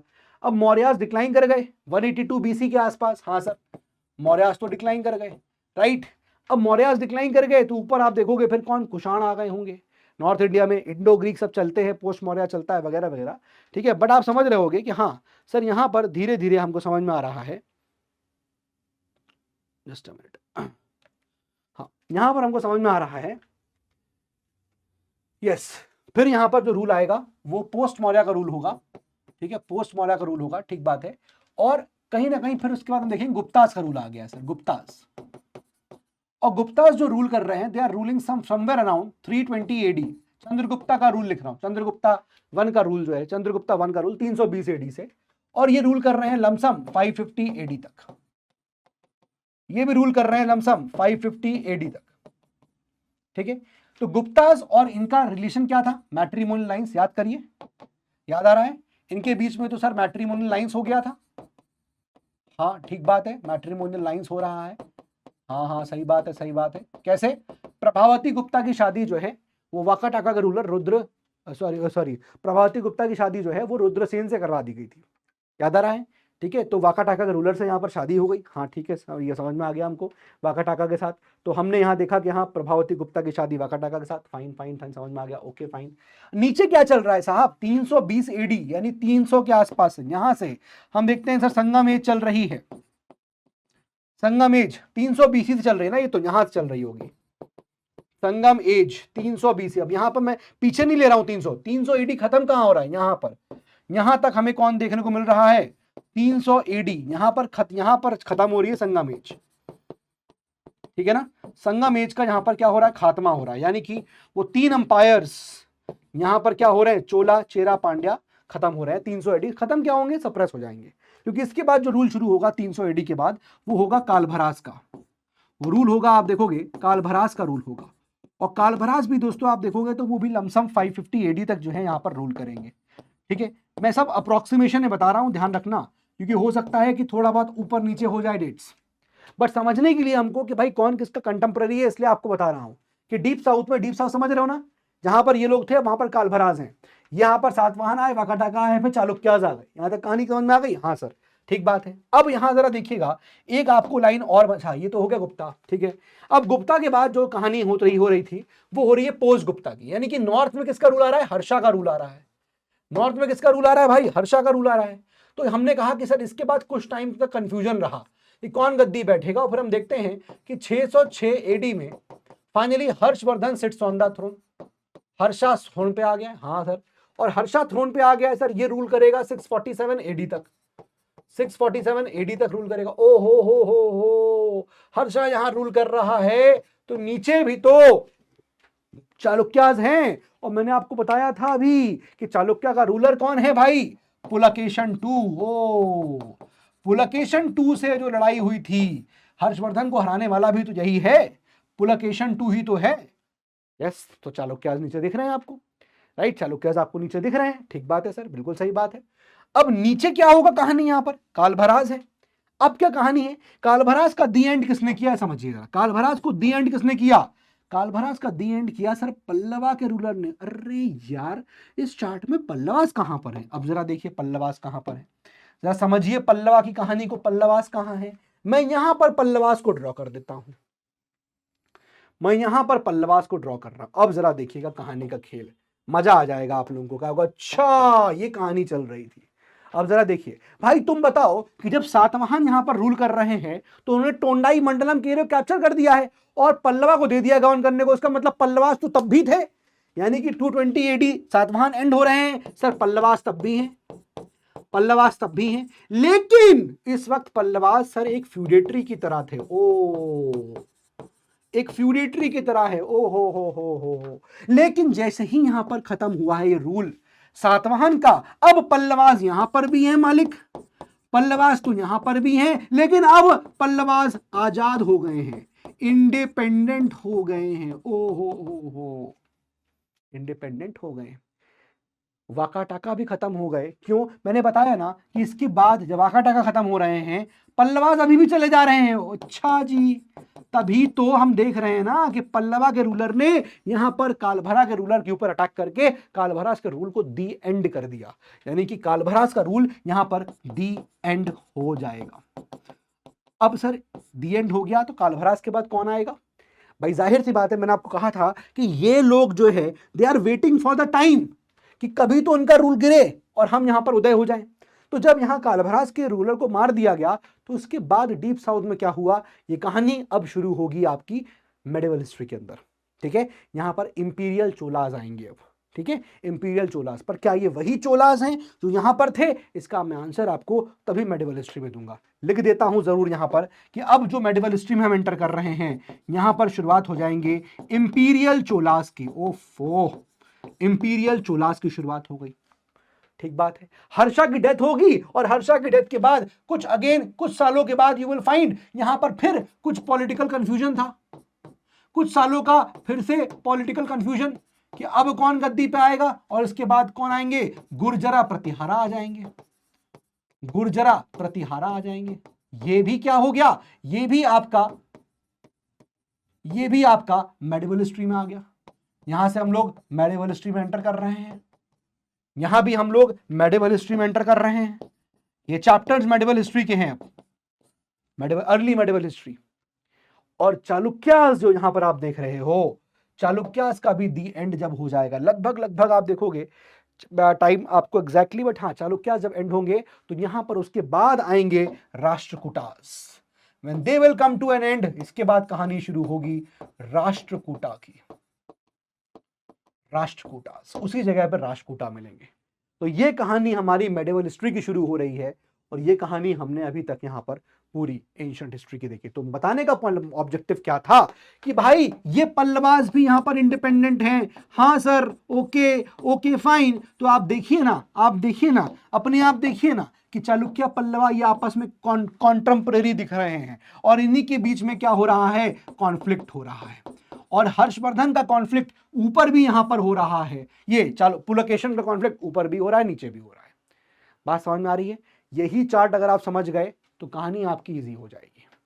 मैं आपको एंशिएंट हिस्ट्री का एक चार्ट दूंगा, ठीक है, यही चार्ट ऑलमोस्ट और बेहतरीन तरीके से दे देंगे आपको, लेकिन मेडिवल हिस्ट्री की फर्स्ट क्लास में, आज नहीं, क्योंकि आज हमें थोड़ी बातें और करनी है। वैसे हालांकि हमने काफी हद तक देख लिया, लेकिन और क्लैरिटी से अच्छे तरीके से बना के दूंगा और फिर इसी को आगे हम बढ़ाते रहेंगे पूरी मेडिवल हिस्ट्री में। कहानी समझ में आ रही है? ये नॉर्थ की लाइन है, मौर्यास थे, फिर पोस्ट मौर्या में हमने जाना, फिर गुप्तास, फिर पोस्ट गुप्ता की बात में हर्षवर्धन की बात होगी। राइट, पूरा हम यहाँ कहानी समझ में आ रही है हमको कि अच्छा ठीक है, कौन किसके यहाँ पर पैरेलल है, इसलिए टाइम पीरियड वही बनाइएगा। देखिए मैंने एकदम नीचे बनाया हुआ है, एकदम ये देखिए मैंने एकदम नीचे बनाया हुआ है, सो दैट समझ में आ जाए, है ना, कौन कौन किसके किसके यहाँ पर वो हैं। ये 300 एडी में है, ये देखिए 220 एडी में खत्म हो रहा है, ये 300 एडी है, राइट, ये 320 है, तो इतना थोड़ा डिफरेंसेस हैं, लेकिन याद करने में आसानी हो जाएगी आपको। क्लियर है बात? तो ये चार्ट ध्यान रखिएगा। इसी के साथ हमारा ये वाला जो पॉइंट था कि चालुक्यास और पल्लवास कहां से आए, वो आई थिंक आपको यहां पर समझ में आ गया होगा। चलिए अब कहानी यहां पर जो है, अब कहानी यहां पर जरा देखिएगा।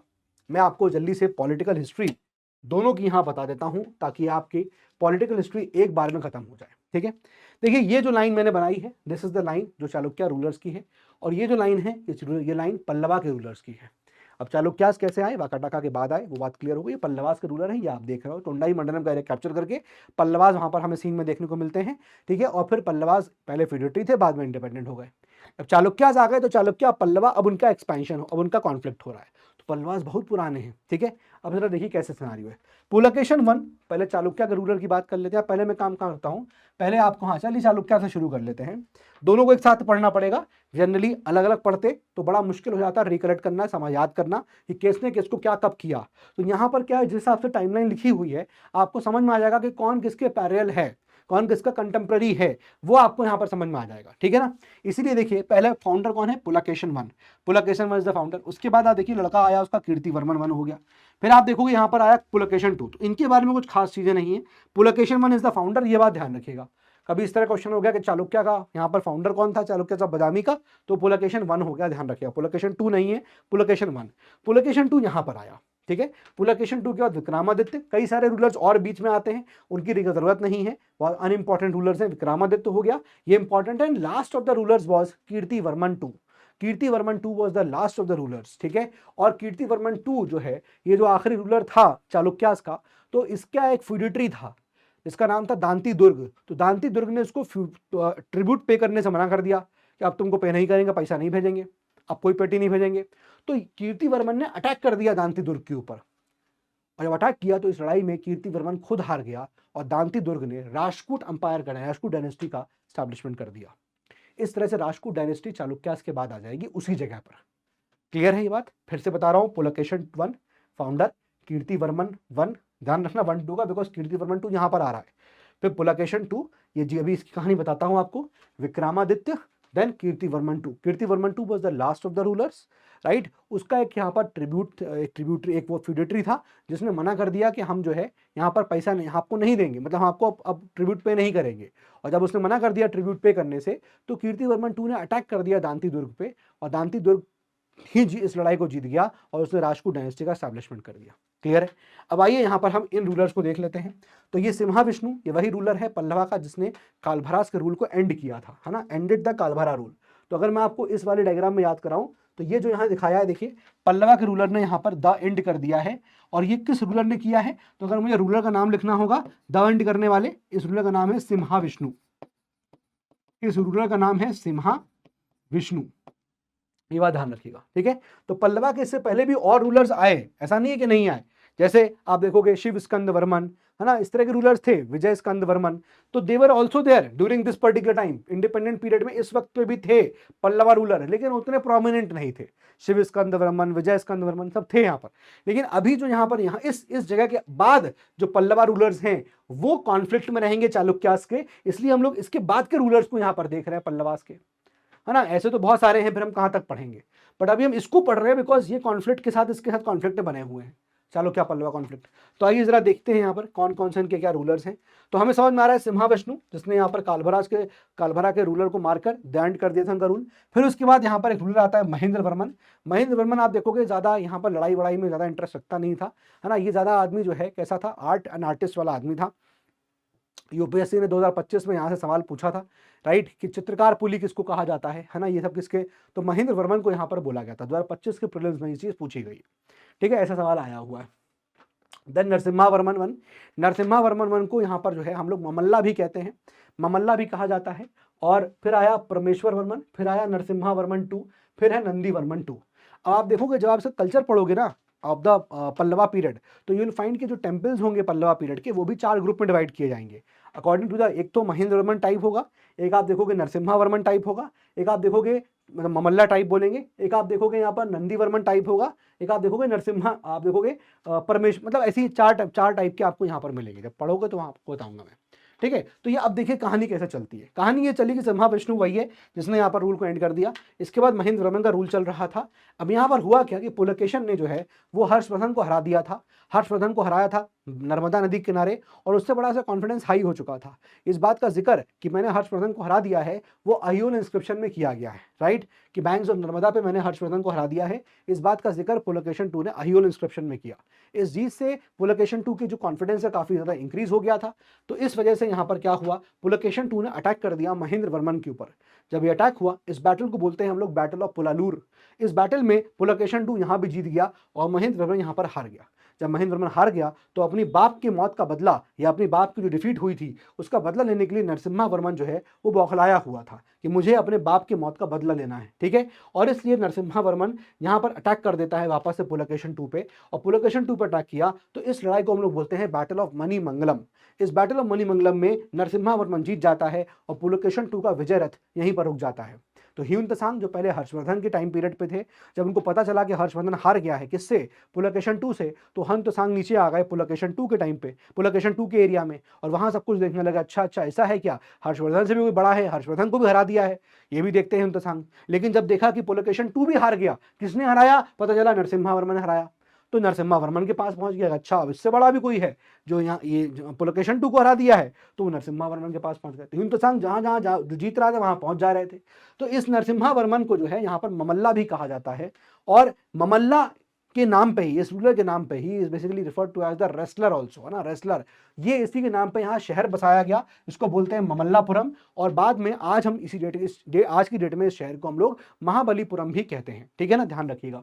अब यहाँ पर ये नरसिम्हा वर्मन जो है ये वतापी को जीत लेता है, क्योंकि ये अटैक करता है यहाँ पर किसको, पुलकेशन 2 को। अब चालुक्य की कैपिटल क्या थी, वतापी, तो वतापी पे नरसिम्हा वर्मन जो है कैप्चर कर लेता है, और इसीलिए टाइटल भी लेता है वतापी कोंडा, वतापी को जीतने वाला, ठीक है। तो ये टाइटल भी वतापी कोंडा क्यों लिया, क्योंकि उसने अटैक किया पुलकेशन 2 पे, जो राजधानी थी चालुक्यास की वतापी, वो पूरी तरह डिस्ट्रॉय हो गई, कैप्चर कर लिया गया, इसलिए नरसिम्हा वर्मन वन यानी ममल्ला ने टाइटल भी लिया वतापी कोंडा का। इसके बाद आप देखिए क्या हुआ कि अब ये लड़ाई जो है यहाँ पर ये पुलकेशन हार गए, तो अब विक्रमादित्य यहाँ पर थे, विक्रमादित्य जो है वो अटैक कर देते हैं परमेश्वर वर्मन पे, है ना, क्योंकि उनकी कैपिटल वतापी हाथ से जा चुकी थी, इसलिए विक्रमादित्य जो है अटैक करते हैं परमेश्वर वर्मन पे, और वतापी जो है उसको रिकवर कर लेते हैं, वतापी को रिकवर करके जीत लिया, वतापी रिकवर्ड हो गया और परमेश्वर वर्मन यहाँ पर हार गया।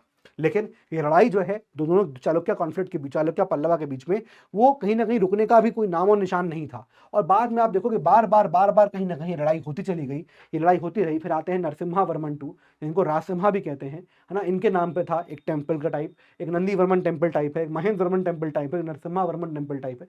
तो ये आपके यहाँ पर कुछ टेम्पल टाइप इनके रूलर्स भी हैं। तो ये लड़ाई चलती रही, उस तरह से ये कॉन्फ्लिक्ट जो है वो हमको यहाँ पर थोड़ा पता होना चाहिए। आई होप ये बात आपको यहाँ समझ में आ गई होगी।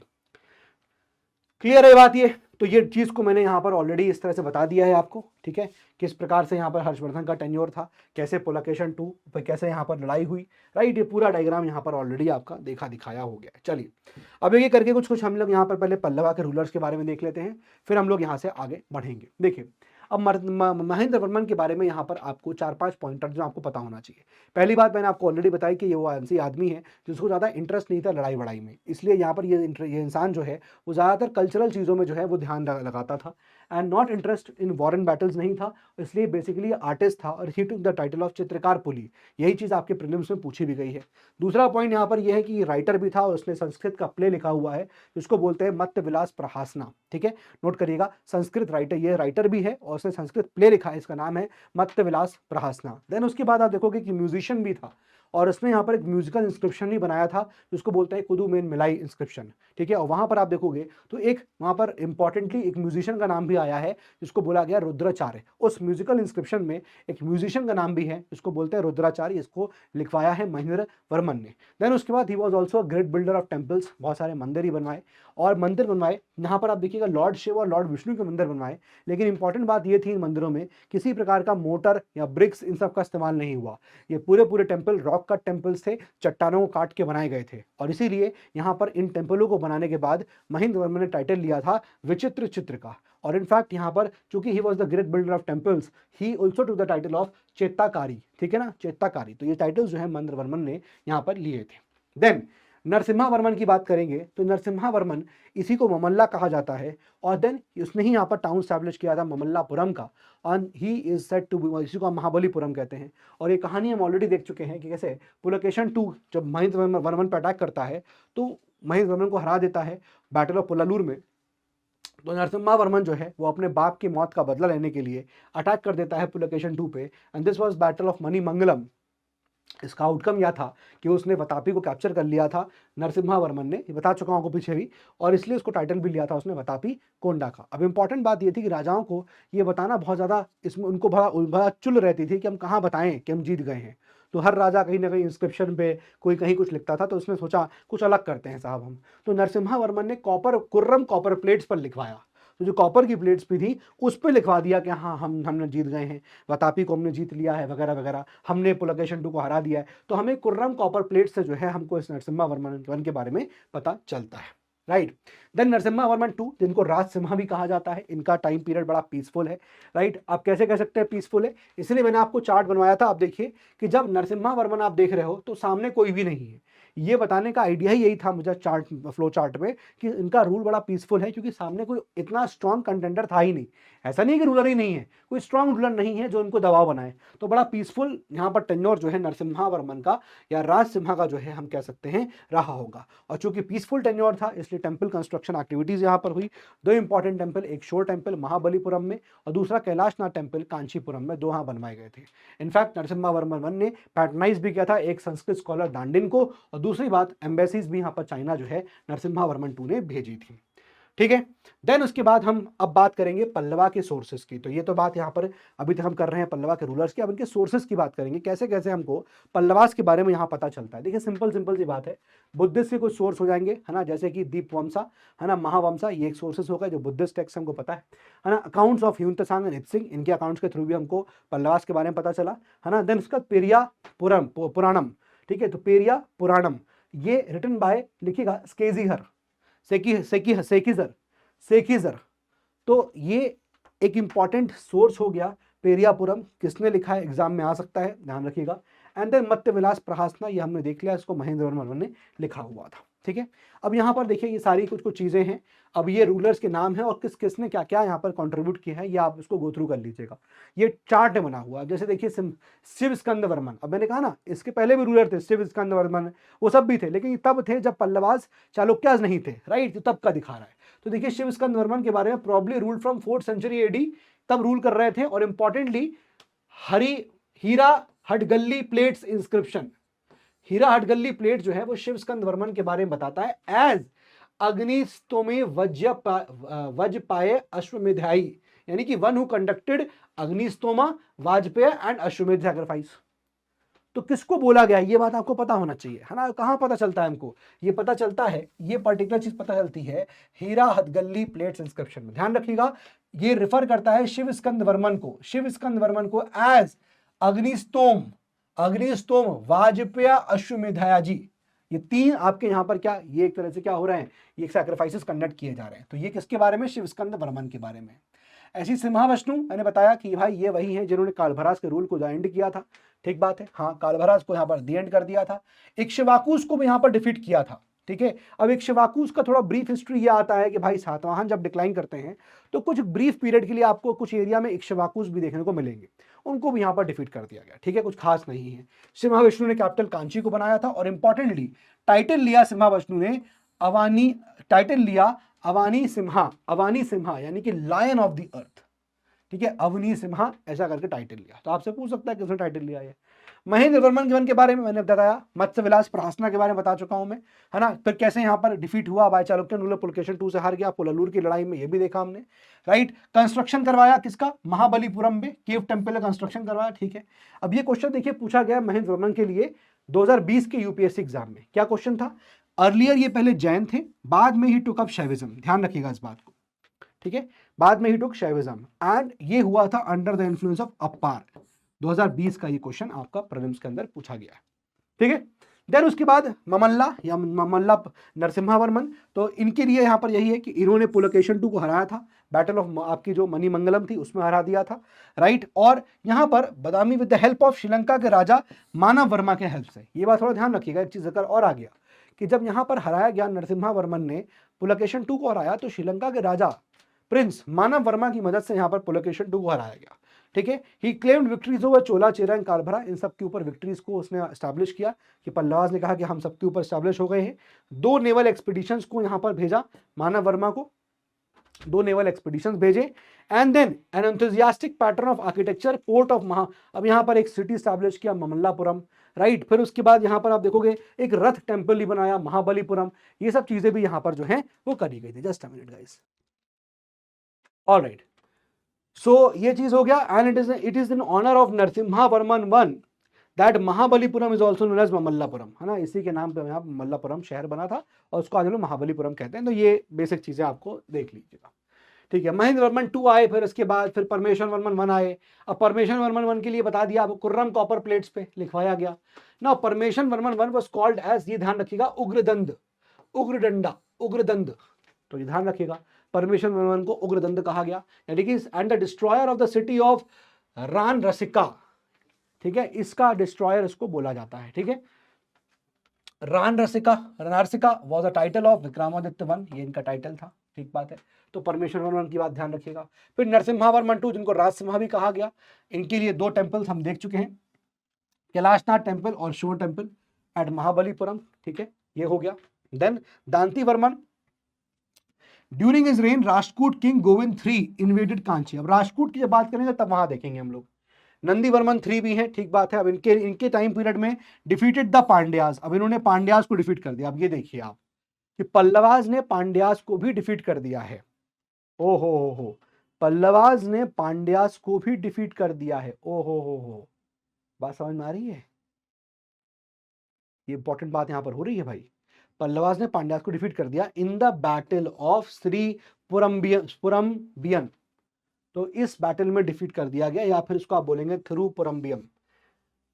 Then Aparajita, he died in a battle against Chola king Adityavan. अब ये जब इंपीरियल चोलास पढ़ेंगे तब वहां इसका जिक्र होगा, क्लियर है। तो ये आपके रूलर्स हो गए जो पल्लवा रूलर्स हैं। चलिए अब एडमिनिस्ट्रेशन की बात करेंगे। नंबर 1, किंगशिप वाज हेरिडिटरी, ठीक है, हाई साउंडिंग टाइटल्स राजा ने लिए, जिसका जैसे क्या महाराजा धीराज हो गया। पल्लवा की रानियों की बात करेंगे, did not take active part in administration, administration में एक्टिव पार्ट नहीं था, लेकिन फिर भी पल्लवा की क्वींस ने श्राइन्स बनवाए, इमेजेस डाइटी की इंस्टॉल करवाए। क्वीन देखा आप देखोगे रंगा पटका, क्वीन ऑफ राजसिम्हा थी ये, ठीक है, उनकी रानी थी ये। एंड कैलाशनाथ टेम्पल पे इंस्क्रिप्शन आपको इनके देखने को यहाँ पर मिलेंगे।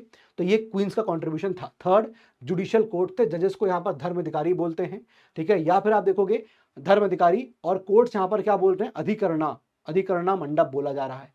जजेस को बोला जा धर्म अधिकारी।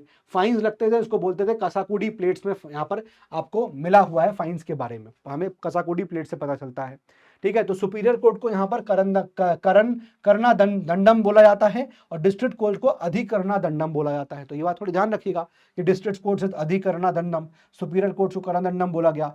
फाइन्स कैसे होंगे, आपको कसाकुडी प्लेट से मिलेगा, जजेस को धर्म अधिकारी यहाँ पर बोल रहे हैं, इस तरह की चीजें हो गई।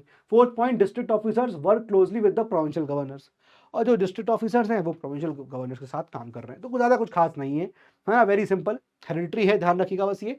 और क्वींस का रोल थोड़ा ध्यान रखिएगा, ये इंपॉर्टेंट बात यहाँ पर होती है। चलिए अब देखिए इनके ऑफिशियल्स कौन कौन से, तो सिंपल है, अगेन ज़्यादा कुछ सोचना नहीं। अमात्या को काउंसलर्स बोलते हैं, मंत्री को डिप्लोमैट्स हैं यहाँ पर। यहाँ रहस्य अधिकारिता, रहस्य वाली बात यानी प्राइवेसी वाली बात है, प्राइवेट सेक्रेटरी हो गए। मनिका पंदरम कप्पन ट्रेजरी ऑफिसर हो गए। कोडुका पिल्लई ऑफिसर ऑफ गिफ्ट्स। कोषाध्यक्ष तो हमें ट्रेजरी से पता चल जाता है, ठीक है, कुछ हमको पता है, याद हो जाएगा। यहाँ पर इसे मौर्य में अमात्या वॉज द मिनिस्टर, यहाँ पर दे आर द काउंसलर्स, ठीक है ना। यहाँ मंत्री हैं, वहां पर मंत्री परिषद, यहाँ पर डिप्लोमैट्स, यहाँ राष्ट्र अधिकारी प्राइवेट सेक्रेटरी, कोषाध्यक्ष treasury supervisor, kodukapalli officer of gifts, and manika pandaram kappan treasury officer. थोड़ा ध्यान रखिएगा, ये आपको याद ही करना है, इसमें अगेन मैं कुछ कर नहीं पाऊंगा। अब आती है लैंड ग्रांट्स की बात। अब यहाँ पर क्या हुआ, लैंड को ग्रांट किया जाता था। अगेन जैसे हम सिस्टम नॉर्थ में देख रहे थे, तो यहाँ पर क्या हुआ कि जब लैंड ग्रांट किया गया, लैंड ओनरशिप किसकी थी, जमीन किसकी है भाई, ये पूरा टेरिटरी मान लीजिए अगर पल्लवास का है तो जमीन किसकी है, राजा की जमीन होगी, ठीक बात है। अब यहाँ पर राजा के पास ये पावर थी कि अथॉरिटी थी कि वो ग्रांट कर सकता था अपनी जमीन को, किसको देता है, ब्राह्मण को या अपने ऑफिसर्स को, वही लैंड ग्रांट हो रहा है, ठीक बात है। जब लैंड ग्रांट किया गया तो यहाँ कुछ क्राउन लैंड भी होती है ना, ये तो लैंड ग्रांट कर दिया। अब कुछ क्राउन लैंड है, क्राउन लैंड पर टीनेंट काम करेंगे। अब क्राउन लैंड कैसी कैसी हो सकती है, राजा की जमीन कैसी कैसी है, तो उसमें यहाँ कुछ विलेजेस आएंगे। जमीन है तो गांव होते थे पहले, तो विलेजेस कैसे कैसे यहाँ विलेज होंगे, उर, देन उसके बाद ब्रह्मदेव, एंड देन उसके बाद नगरम, ध्यान रखिएगा ना। यहाँ पर उर क्या है, उर इज अ टिपिकल विलेज, सब मिक्स कास्ट पॉपुलेशन के लोग यहाँ पर रह रहे हैं, दैट इज अ उर। What is Brahmadev village, Brahmadev यानी कि कोई अगर लैंड है वो ब्राह्मण को दे कर दी गई है, गिफ्ट कर दी गई है, दैट इज अ ब्रह्मदेव, ठीक है ना, दैट इज अ ब्रह्म। तो विलेजेस गिवन टू ब्राह्मण, अगर ब्राह्मण को दे दी गई है तो ब्रह्मदेह है, और चूंकि ब्राह्मण को दी गई है तो उससे कोई टैक्स वसूला नहीं जाएगा, एग्जम्प्टेड फ्रॉम गिविंग टैक्सेस, ठीक है ना।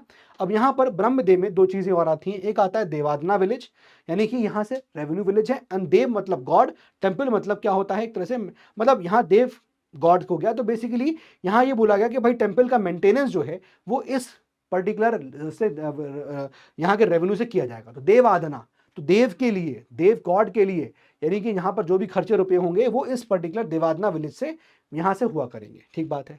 नगरम is for merchant and traders हो गया, ठीक बात है। अब विलेज की बात करेंगे तो यहाँ पर तीन तरह की असेंबलीज हैं। एक विलेज असेंबलीज हो गई जिसको सभा बोल रहे हैं। सभा जो है वो क्या काम कर रही है, कई सारे एस्पेक्ट से डील कर रहा है, जैसे फॉर एग्जाम्पल इरीगेशन का काम हो रहा है, जैसे फॉर एग्जाम्पल रिकॉर्ड्स मेंटेनेंस का काम हो रहा है। तो आप समझ लीजिए फुलेरा का गांव है कोई, राइट, तो वहां पर आपको दिखेगा विलेज असेंबलीज है, हाँ ठीक है, सभा है, बहुत सारे कामों से डील हो रहा है, ठीक बात है। देन विलेज हेडमैन कौन होगा भाई, विलेज हेडमैन इज, ये एक्चुअली आप देखोगे headman of the village is a link between the जो विलेज असेंबली है, जो विलेज असेंबली है और जो ऊपर एडमिनिस्ट्रेशन, ऑफिशियल एडमिनिस्ट्रेशन है, उनके बीच का एक link is the village headman, ठीक बात है। और विलेज कोर्ट्स होंगे जिनको हैंडल कौन कर रहा है, जो कोर्ट यहाँ पर माइनर कोर्ट केसेस, छोटे छोटे कोर्ट केसेस हैं वो यहाँ पर हैंडल किए जा रहे हैं इस छोटे छोटे विलेज कोर्ट्स के अंदर, ठीक है। तो ये एक कुछ यहाँ पर विलेज जैसे कॉन्सेप्ट हो गया जो इस वक्त के पीरियड में पल्लवास में चल रहा था। समझ रहे हो ना बात को, कि लैंड ग्रांट हो रही है, क्राउन लैंड क्या है, जमीन राजा की जमीन है। तो विलेज कैसे प्रकार के, ये विलेजेस हैं, इसमें ब्रह्मदेव विलेज ध्यान रखिएगा आप। विलेजेस में यहाँ पर ये हैं, उनमें क्या क्या सभाएं हैं। देन एक पानी की टंकी है भाई साहब, टैंक इरीगेशन का काम भी चल रहा है ना। अब टैंक लैंड को क्या बोलते हैं, इरापट्टी। अब ऐसा नहीं टैंक लैंड मतलब वहां पर टैंक बना दोगे या फिर वो जमीन टैंक की हो गई, नहीं, बेसिकली ये जमीन डिक्लेयर कर दी कि ये जमीन है, इस जमीन से जो भी रेवेन्यू आएगा वो रेवेन्यू हम टैंक के काम के लिए रखेंगे, टैंक को मेंटेन करने के लिए वगैरह वगैरह। तो बेसिकली ये एक्सक्लूसिव टू साउथ इंडिया था टैंक लैंड, ऐसा कुछ कॉन्सेप्ट कहीं और नहीं मिला, टैंक लैंड मिला, दैट इज इरापट्टी, ठीक है ना। अब यहाँ पर रेवेन्यू जो है, इरापट्टी रेवेन्यू जो है इसका जो आएगा वो टैंक के मेंटेनेंस में जाएगा, और यहाँ पर डोनेशन बाय द इंडिविजुअल्स, और जो इंडिविजुअल्स हैं वही इरापट्टी को, टैंक की जमीन के लिए लोग जो होते हैं जमीन को दान करते थे। अब टैंक इरिगेशन जो है वो यहाँ पर टैंक चल रहा है, तो स्टोरिंग वाटर को स्टोर करने के लिए यहाँ पर इसका इस्तेमाल हो रहा है टैंक इरिगेशन का, है ना। स्पेशल टैंक कमेटी यहाँ बनाई गई है, तो ये भी काम चल रहा है। एक स्पेशल टैंक कमेटी है जिसमें आप देखोगे appointed by village to oversee irrigation water distribution. तो ये भी देखने के लिए कि भाई किसको कितना पानी मिल रहा है सिंचाई करने के लिए, उस हिसाब से ये कमेटी काम करेगी, किसको कितना पानी मिलना चाहिए। तो वही लिखा है special tank committee appointed by village to oversee irrigation water distribution, सिंचाई के लिए पानी कैसे यहाँ पर डिस्ट्रीब्यूट किया जाएगा, ठीक है। तो ये टैंक के लिए अलग से यहाँ पर पानी की टंकी के, मैंने नाम लिख दिया है पानी की टंकी, भैया उसका मतलब टैंक इरिगेशन हो गया। तो पानी की टंकी के मेंटेनेंस वगैरह के लिए भी काम यहाँ अलग से चल रहा है, ठीक है। अब आइए रेवेन्यू एंड टैक्सेशन, सीधी बात है। अब लैंड ग्रांट यहाँ पर हुए हैं, ब्रह्मदेव लैंड हुआ है तो ब्रह्मदेव में कोई टैक्स नहीं लगेगा, है ना, वो टैक्स एग्जेम्प्टेड है। लेकिन जो यहाँ पर बाकी और लैंड ग्रांट्स हो रहा है, ठीक है। अब कॉपर प्लेट्स पे पता चले, गिव डिटेल अकाउंट्स ऑफ क्या, रेवेन्यू एंड टैक्सेशन का। तो कॉपर प्लेट्स पे हमको खूब डिटेल अकाउंट मिलता है, कितना रेवेन्यू हो रहा था, कितना टैक्सेस यहाँ पर लिया जाता था, ठीक है। टाइप्स ऑफ टैक्सेस क्या थे, दो प्रकार के, एक लैंड रेवेन्यू होगा जो कि वेरिएशन होता था 1/6 से लेकर 1/10 के बीच में, और लोकल टैक्सेस थे जो कि जैसे फॉर विलेज मेंटेनेंस और सर्विस एक्सेट्रा के लिए कुछ टैक्सेस, लोकल टैक्सेस लिए जाते थे, ठीक है। अब जैसे यहाँ पर फॉर एग्जांपल कुछ एडिशनल टैक्स भी लिए जा रहे हैं, जैसे कि अगर स्टेट लैंड, ये जो आपका है, अगर स्टेट का लैंड जितना टैक्स अचीव करना है या वसूलना है वो नहीं वसूल पाए तो एडिशनल टैक्स यहाँ पर लिए जाएंगे। जैसे कि आप देखोगे साथ में और प्रोफेशनल टैक्स भी है, पॉटर, गोल्डस्मिथ, इनसे भी टैक्स लिया जाएगा। देखिए if state tax land tax fail short तो ये एडिशनल टैक्स होगा। इसके अलावा वॉर बूटी भी एक टैक्स का रूप था, मतलब वॉर में जो जीता हुआ है वो भी रेवेन्यू का रास्ता था, वो भी रेवेन्यू का पार्ट था सरकार का। तो रेवेन्यू कैसे कैसे आता है, वॉर बूटी से।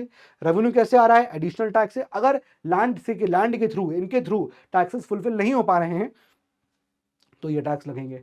तो एक तो ये काम हो गया यहाँ पर, ठीक है। देन उसके बाद यहाँ पर एक छोटा सा पॉइंट है, जरा देखिएगा, उरुका कोट्टू कोट्टम, ये पुडुचेरी के पास है। 11 plates held together by copper ring. तो बेसिकली कॉपर की रिंग है और आप देखोगे इसमें ऐसे 11, यहां पर आपको ऐसे, मतलब कुछ भी समझ लो आप कि 11 ऐसे कॉपर प्लेट्स, कॉपर रिंग्स जो हैं वो आपको बनी हुई मिलेंगी ऐसे। तो यहां पर 11 plates held together by copper ring stamped with Pallava royal seal, उस सील में बुल एंड लिंगम बना हुआ है, वेयर डिस्कवर्ड। तो ये भी हमको कहां से डिस्कवर हुए हैं, यानी कि एक पल्लवा सील मिली है जिसमें यहाँ रॉयल सील है जिसमें बुल और लिंगम बने हुए हैं एज डिपिक्ट किए गए हैं उस पर। और ये कॉपर रिंग में आपको 11 प्लेट्स आपको देखने को मिल रही है कॉपर की।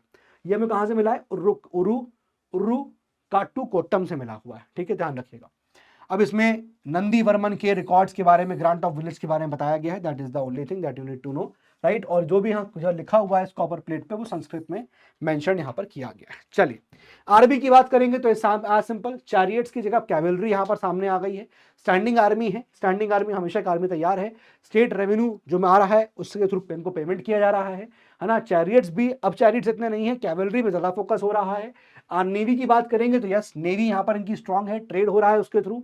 और ये लोग डॉकयार्ड ही बना रहे हैं, है ना, यानी कि पल्लवास डॉकयार्ड ही बना रहे हैं। जैसे आप देखोगे ममल्लापुरम, जैसे आप देखोगे यहाँ पर नागपट्टिनम, तो ये डॉकयार्ड्स हो गए, ठीक है। नेवी का यहाँ पर इसका इंपॉर्टेंस आपको समझ में आ रहा है। तो maritime relation south east Asia से इस तरह से स्ट्रांग हो गए क्योंकि इनकी नेवी भी यहाँ पर स्ट्रांग हो गई। साथ ही साथ हम बात करेंगे तो note, navy of Pallavas was smaller than compared to Cholas. तो चोलास अभी आगे चल के आएगा, इंपीरियल चोलास, तो नेवी जो पल्लवास की थी वो कम थी। चोलास, इंपीरियल चोलास की नेवी बड़ी जबरदस्त थी, वो ज्यादा थी, ठीक है।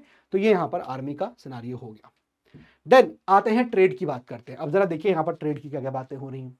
तो कांचीपुरम, अब ट्रेड, ये ट्रेडिंग हब बन चुका था कांचीपुरम, राइट। मर्चेंट जो है उनको लाइसेंस देना पड़ता था। कोई भी चीज अगर मार्केट में गुड्स करनी है, मार्केट द गुड्स, कोई भी चीज गुड्स को मार्केट में बेचना है तो मर्चेंट्स को लाइसेंस चाहिए होता था। और यहाँ पर मछली कांचीपुरम जो है वो एक ट्रेडिंग हब बन चुका था पल्लवास के टाइम पे। इनिशियली पहले बार्टर चलता था, लेकिन पल्लवा के टाइम पे आप देखो गोल्ड एंड सिल्वर का इंट्रोडक्शन हो गया था। इनके कॉइन्स आपको यहाँ पर मिल रहे हैं, राइट। मर्चेंट ऑर्गेनाइजेशन बने हुए थे। अब जैसे यहाँ पर ये क्वेश्चन पूछा जा चुका है, कुछ मर्चेंट के ऑर्गेनाइजेशन बने थे। जैसे आप देखोगे मनीग्रामम, ये पूछा गया सवाल है, यूपीएससी ने पूछा गया है। तो मनीग्रामम क्या है? ये गिल्ड है, ट्रेडर्स का गिल्ड है, ट्रेडर्स का ग्रुप है, इसका नाम है मनीग्रामम। ऐसे और भी गिल्ड बने थे, जैसे नानदेसी, क्वेश्चन पूछा गया है पीवाईक्यू में। सुदेशी, अनूर, आपसे पूछा गया अनूरवर, ये क्या है? They are the guilds. ये क्या है? ये क्या है? ये नानदेसी है ना, ये क्या है? मनीग्रामम, ये क्या है? They are the guilds. ये गिल्ड्स हैं, ट्रेडर्स के ग्रुप्स हैं, ऑर्गेनाइजेशंस हैं, है ना। ये प्राइमरी गिल्ड्स हैं, ऑपरेटेड एट अहियोल। तो अहियोल से आप ये लोग काम कर रहे हैं, यहाँ पर सारा ट्रेड वगैरह ये लोग कर रहे हैं। हमको जो है इनके बारे में, अब जैसे फॉरेन मर्चेंट्स वर कॉल्ड नानदेसी, तो यहाँ पर फॉरेन मर्चेंट्स को नानदेसी कहा जा रहा है। फ्लैग और बुल का फिगर जो है इस पर बना हुआ है, right. And enjoyed the right to issue, यहाँ पर वीरा शासनाज, ये अधिकार था इनके पास, फॉरेन मर्चेंट्स के पास, कि वो इशू कर सकते थे, राइट टू इशू था उनके पास, इस सील को इशू कर सकते थे ये लोग, ठीक है ना। तो इंस्क्रिप्शन ये ब्रेवरी और हीरोइक को दिखा रहा है, वीररासना। तो basically they enjoy the right to issue virarasanas, right. ये चीज इशू करने का राइट था इनके पास, जो कि एक्चुअली शो कर रहा है, रिफ्लेक्ट कर रहा है इनको, ठीक है ना। सो फ्लैग एंड बुल फिगर को ये बना हुआ है, राइट। ये फॉरेन मर्चेंट्स हैं, इनको नानदेसी कहा गया। फ्लैग एंड बुल फिगर एक तरह से इनका सिंबॉलिक रिप्रेजेंटेशन टाइप का यहाँ पर हो गया, ठीक है। चलिए, ऑल राइट। सो मैरीटाइम ट्रेड में एक बार गो थ्रू करिएगा, मैंने आपको ऑलरेडी इसमें बता दिया है, ठीक है। चलिए, सोसाइटी की बात करें अगर हम लोग, तो सोसाइटी में कास्ट सिस्टम फर्मली स्टैब्लिश हो चुका है, पल्लवास के टाइम में भी। नंबर 2, आर्यनाइजेशन इन्फ्लुएंस तगड़ा हो गया है और पल्लवास। अब आर्यनाइजेशन मतलब वही जो आर्यंस स्टार्टिंग वैदिक पीरियड में थे, तो वो एक तरह का कल्चर वो पल्लवास के ऊपर भी हावी हो रहा है, मतलब डोमिनेट कर रहा है वहाँ पर, ठीक है। अच्छा खासा इन्फ्लुएंस हो चुका है। See, Kanchipuram centre of learning बन चुका, अभी हमने देखा ट्रेडिंग हब है। एंड डी, ब्राह्मण का स्टेटस और ऊपर हो चुका है। Why? Because of land grants. अब लैंड ग्रांट्स उनको हो रहे हैं और साथ ही में उनको एग्जाम कर दिया गया टैक्सेस से, और उनको यहाँ पर सर्व किया गया एज रॉयल एडवाइजर्स, कि वो रॉयल एडवाइजर्स भी हैं, यानी कि राजा महाराजा को ये ब्राह्मण जो है वो अपने एडवाइसेस दे रहे हैं। तो ब्राह्मण्स का जो ओहदा है वो काफी ऊपर चला गया है। ई, सत क्षत्रियाज, अब ये सब ग्रुप्स ऑफ क्षत्रिया बन गए। अलाउड टू रीड वेदास, इनको रीडास, वेदास को रीड करने के लिए अलाउ कर दिया गया, सब क्षत्रिया के अंदर ग्रुप बन गया, ठीक है। सत क्षत्रिया बोलने लगे इनको। लोअर स्टेटा में आप देखोगे इन्वॉल्व, लोअर स्टेटा के लोग थे वो एग्रीकल्चर में इन्वॉल्व हैं, एनिमल हस्बेंड्री, हैंडीक्राफ्ट एक्सेट्रा, इन सब में ये लोग इन्वॉल्व यहाँ पर हैं। चलिए, रिलीजन की बात करेंगे तो यस, शैविज्म भी है, जैनिज्म भी है। आप देखोगे कि महेंद्र वर्मन इनिशियली वो जैन थे, बाद में वो शैविज्म में कन्वर्ट हो जाते हैं, ठीक है। तो इनिशियली आप देखोगे Sanskrit and Prakrit language was there for religious literature, इसलिए जैन्स फ्लरिश कर रहे थे, है ना। लेटर आप देखोगे तमिल का इस्तेमाल किया गया। देन जैन की पॉपुलैरिटी, बट कंपटीशन जो हिंदुइज्म बढ़ गया है ना, जैन डिक्लाइन करने लगा। अब क्यों? क्योंकि राजा महाराजा जो है वो जैन को पैट्रनाइजेशन नहीं दे रहे हैं, तो जैन का डिक्लाइन हुआ। एंड फिर आप देखोगे जैन के जो एजुकेशनल सेंटर्स थे, मदुराई, कांची, श्रवण बेलागोल, ये उनके आपके जो चाइना के एजुकेशनल सेंटर्स यहाँ पर रहते हैं, ठीक है। तो बस समझ में ये आ रहा है कि रिलीजन में हाँ जैनिज्म भी था, फिर शैविज्म आ गया, इतना आपको यहाँ पर पता होना चाहिए, ठीक है। अब यहाँ पर संस्कृत लिटरेचर में कुछ कुछ नाम यहाँ पर सामने आते हैं, ऑलरेडी हमने खाली देख लिया वैसे तो। जैसे आप देखोगे महेंद्र वर्मन का मत्त विलास प्रहासना, ठीक है। फिर आप देखोगे यहाँ पर आपको और दिख रहा है 2 एक्स्ट्राऑर्डिनरी वर्क्स इन संस्कृत, कौन कौन सा? एक है किरत अर्जुनिया, बाय भैरावी एंड दश कुमार चरिता बाय दंडिन। ये दो किताब ध्यान रखिएगा, ठीक है। तो दंडिन कांचीपुरम के थे, author of great treatise on rhetoric. Kavyadarsha ये भी लिखी हुई है दंडिन ने। तो दंडिन की यहाँ पर एक किताब कौन सी हो गई, दश कुमार चरिता, और एक हो गया यहाँ पर काव्य दरसा, ठीक है। ये दो आपको याद रख लीजिएगा। संस्कृत जो है वो ऑफिशियल लैंग्वेज थी at the royal court of Pallavas, तो ये भी ध्यान रखिएगा। क्लियर। तो ये आपके पल्लवास की पूरी कहानी यहाँ पर हो गई। अब आते हैं हम लोग चालुक्यास के ऊपर। चालुक्यास के बारे में भी हालांकि हमने यहाँ पर काफी सारी चीजें देख ली हैं। अब अगेन फैक्चुअल डेटा है, उस फैक्चुअल डेटा को भी आइए एक बार देख लेते हैं। जैसे आप देखोगे कि हमको कैसे पता चलता है चालुक्यास, एक तो इलाहाबाद पिलर इंस्क्रिप्शन जो अशोका का था, याद करिए इलाहाबाद पिलर ऑफ समुद्रगुप्त, उसमें वो भी लिखवाता है। अयोल इंस्क्रिप्शन से पता चलता है, ठीक बात है। लिटरेचर कविराज मार्ग, ये किसने लिखा है, Shri Vijaya. Court poet of Rashtrakuta king Amoghavarsha ने लिखा है कविराज मार्ग।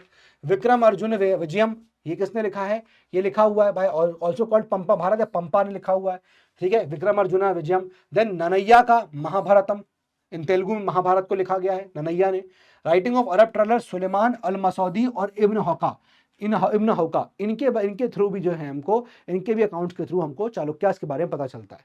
अब यहाँ पर बहुत सारी पोएम्स के नाम लिखे हुए हैं दोस्तों, फैक्ट है, मैं पढ़ दे रहा हूं, आपको याद करना पड़ेगा, लिख लिख कर याद कर लीजिएगा। जैसे पोएम्स ऑफ वैष्णविट अजवर्स, जैसे letter compiled as नलियर Divya Prabandham, considered Tamil वेद, तमिल वेद कहा जाता है इसको, तो प्लीज ये पता होना चाहिए। Nalayira Divya Prabandham, this is basically the Tamil Veda, ठीक है ना। Then Shiva literature canonised by Panniru Tirumurai, collection of 12 books है ये बेसिकली, ठीक है ना।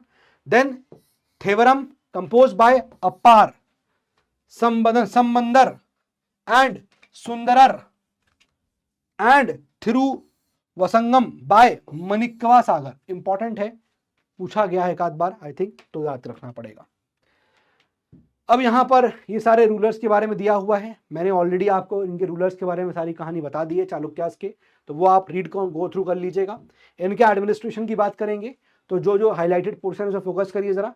किंग हेड ऑफ एडमिनिस्ट्रेशन, ठीक है। यहाँ पर during succession primogeniture was not strictly followed, यानी कि बड़ा भाई यहाँ पर गद्दी बैठेगा ये फिक्स नहीं है, ठीक है। रूल धर्मशास्त्र और नीति शास्त्र के हिसाब से हो रहा है। After defeating Harshavardhana Pulakeshin to assume the title of Parameshwaram, बता चुका हूं आपको। हाई साउंड टाइटल्स लिए, महाराज अधिराज, धर्म महाराजा, भत्तरकन, ये टाइटल्स लिए।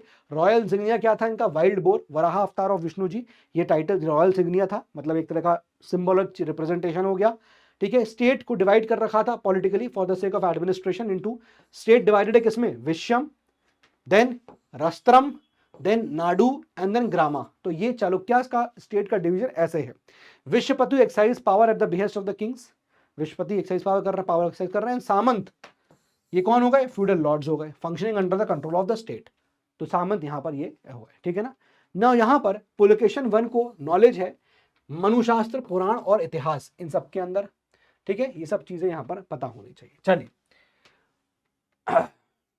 चलिए भाई,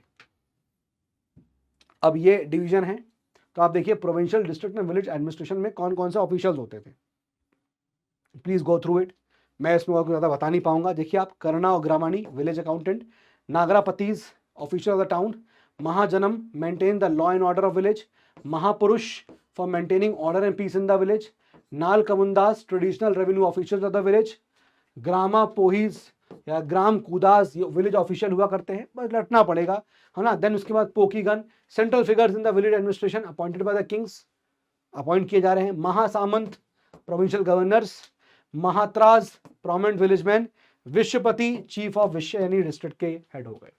तो ये आपके चालुक्यास के अंदर चल रहा है हिसाब किताब। रिलीजन की बात करेंगे, दो चीजें हैं जो मैंने हाईलाइट की है, उसको ध्यान रखिएगा, बाकी आप रीड करिएगा। Patronise Shaivism, Vaishnavism and Jainism, ठीक है। तो ये आपको मिलेगा। अब इनके कुछ कुछ यहाँ पर उनके पोइट्स के नाम आ रहे हैं, जैसे फॉर एग्जाम्पल रवि कीर्ति, ये पोइट लॉरेट थे पुलकेशन 2 के, है ना। इन्होंने यहाँ पर वो इंस्क्रिप्शन, अयोल इंस्क्रिप्शन का आपको मिलता है, बुरा दिया है, ठीक है। During the reign of Kirtivarman 2 Jain temple बनाया गया था, ठीक है। प्रिंस कृष्णा अपॉइंटेड गुणपत्रा,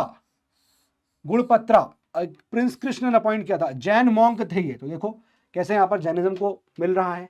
यहाँ पर पूज्य पतर ऑथर ऑफ जनेत्रीय व्याकरण, ये भी एक जैन मॉन्क हैं।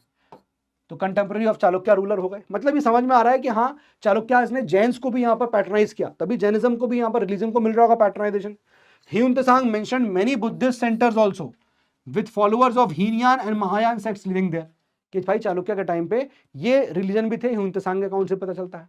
और साथ ही साथ वैष्णविज्म और शैविज्म था ही। Brahman invited the Gangetic regions to perform rituals and ceremonies in temples, तो ब्राह्मण इनवाइटेड होते थे गंगा के रीजन से। Rulers like Kirtivarman, Mangalesha, Pulakeshin to perform the yajna, took titles as परम वैशाना, परमा, महेश्वरा, ये सब टाइटल्स भी लिए इन लोग ने। इंपॉर्टेंस टू कार्तिकेन, इनको कार्तिकेन को इंपॉर्टेंस दिया गया, वॉर गॉड को। Karthikeyan was the war God, इसको इंपॉर्टेंस काफी मिली, राइट। ये आपके यहाँ पे रिलीजन के एस्पेक्ट हो गए। देन उसके बाद लिटरेचर की बात करेंगे तो भाई ध्यान रखिएगा, संस्कृत पिलर इंस्क्रिप्शन यहाँ यूज हुआ है अयोल और आपका महाकुदम में।